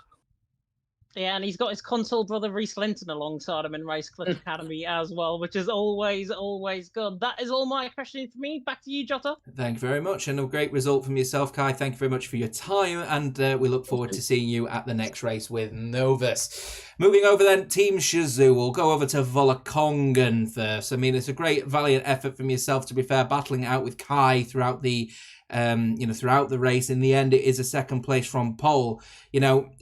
Good result, really good result for Team Shazoo, but personally, you're a bit disappointed you haven't got the race win, surely. Yeah, maybe a little bit, but overall, very happy with the qualifying, the sprint race, and the last race. So yeah, P2 behind Kai Pearson I'm happy with that, to be honest.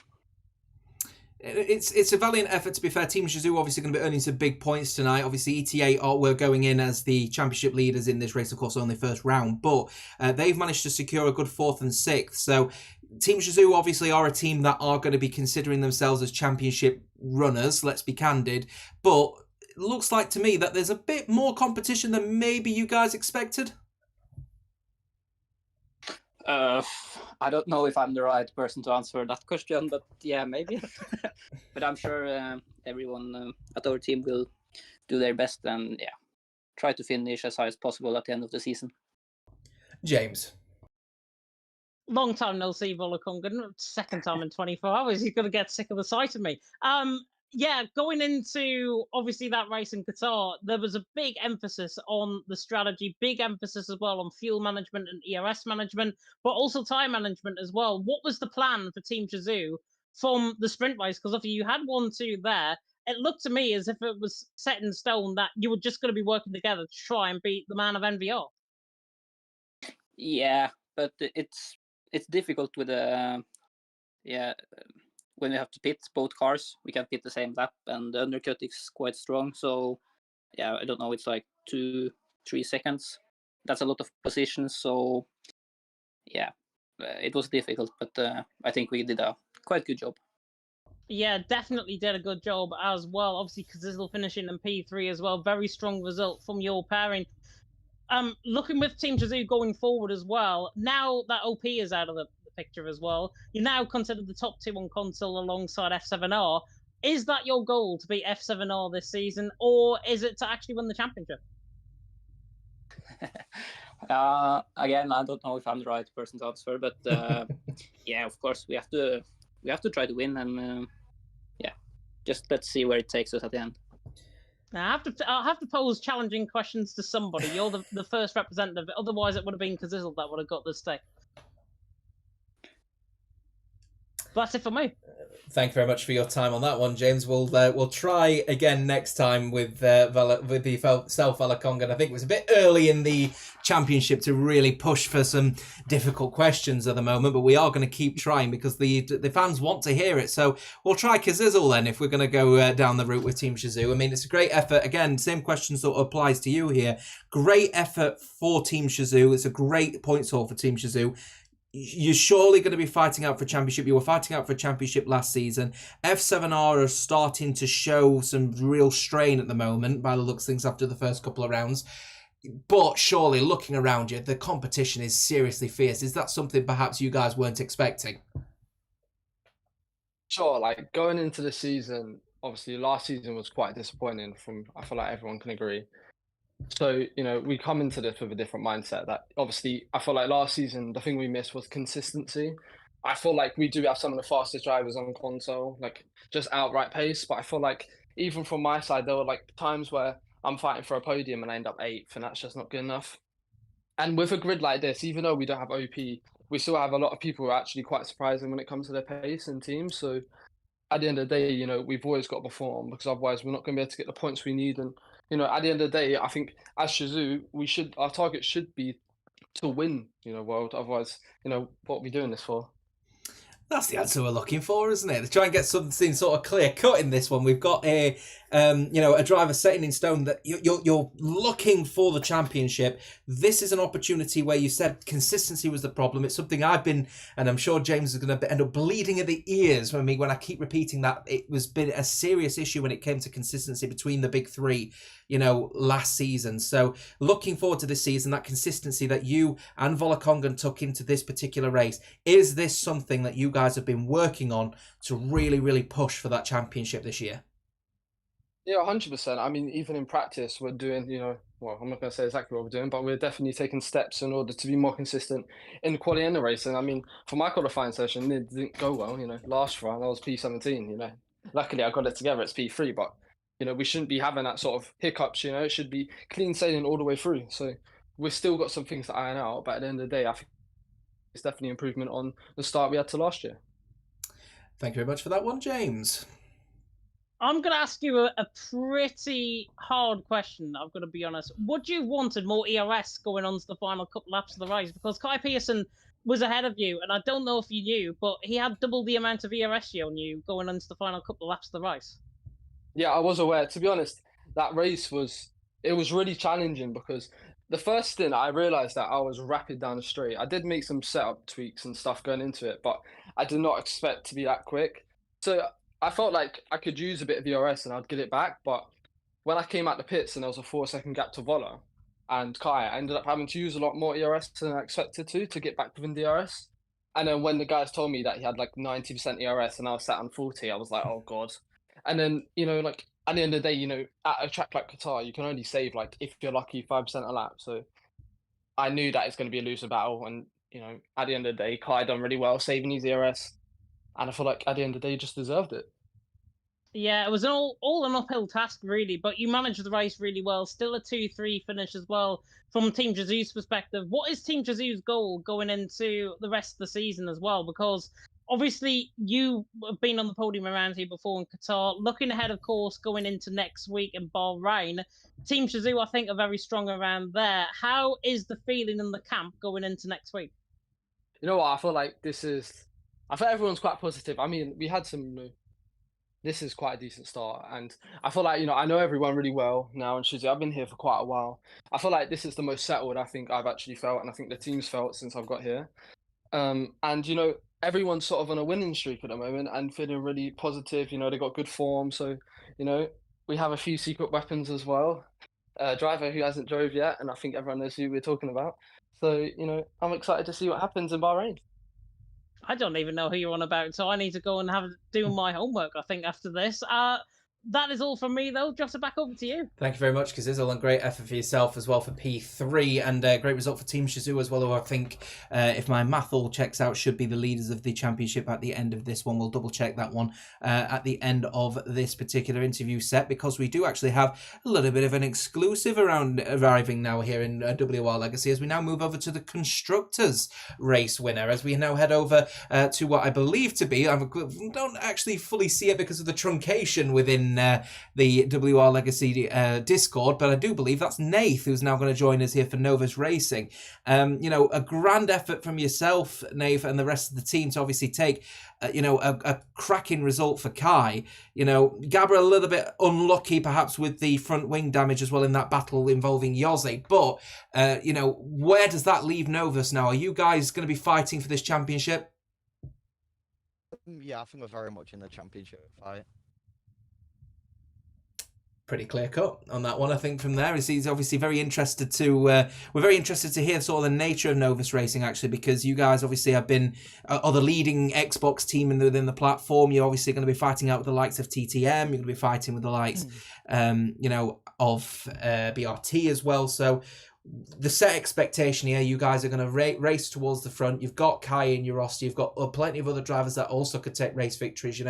Have you got any specific highlighted tracks that you think, yeah, we are going to be the front runners in this? There's not really a specific track. I think that we should be at the front end pretty much every race that we do. Monaco's not a very good track for us, but apart from Las Vegas, I think every track's a pretty good track for us. I think that's the fighting talk of Team Novus there on that one. James, anything for the Kimi Räikkönen of the community? More on the engineering side, personally. Obviously, the plan was, I think, from Novus to have Kai Pearson right up there in the vanguard. Obviously, qualified further down the field in the sprint. But was that plan actually enacted in the race? Because you probably went from plan A to plan Z and then back to plan A again in that race. I wasn't engineering, but the strategy was to both do soft, medium, but Gabor accidentally chose the mediums for his second stint and then got damaged. So he kind of just had to make a comeback. But Kai just did what the strategy was supposed to do. But Gabor accidentally chose the mediums when he was going to do softs on his second stint.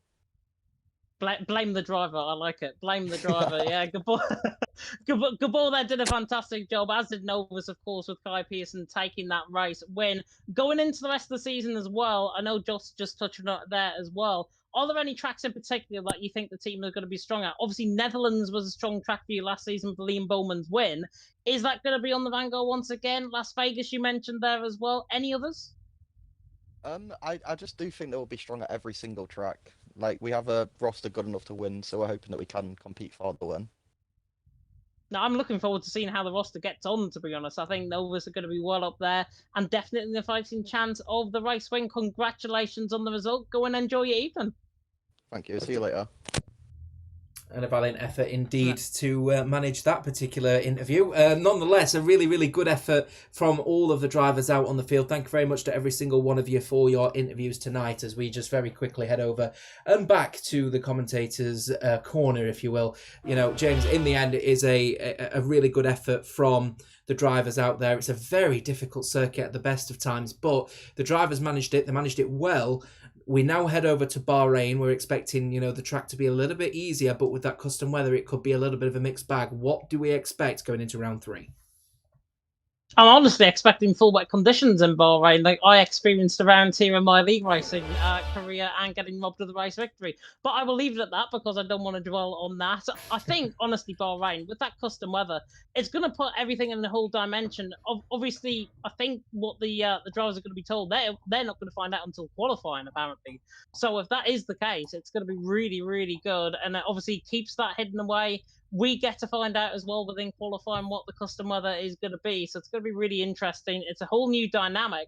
Bahrain, though, for racing is a track that I absolutely love to commentate over. Produced a pretty decent finale last night in PSGL. Obviously, in WOR Console Tier 1 in the past, there's been very good races around there. Legacy Division as well. Back in Season 2, there was a very good race around there as well. So definitely one to watch out for. And I'm fully expecting the drivers to come to the fore. And I would not be surprised, Jota, F7R, if they come to the fore next week. maybe one to watch. If they don't come to the floor next week, then there may be some serious questions that the championship winners, of course, last year and the defending world champions have got to consider going through this championship. That is then, this is now, and it's all about Novus Racing and Team Shazoo. Let's see what we've got coming up next week. From myself and the rest of the team here, thank you very much for watching. We'll see you next time. Bye-bye for now.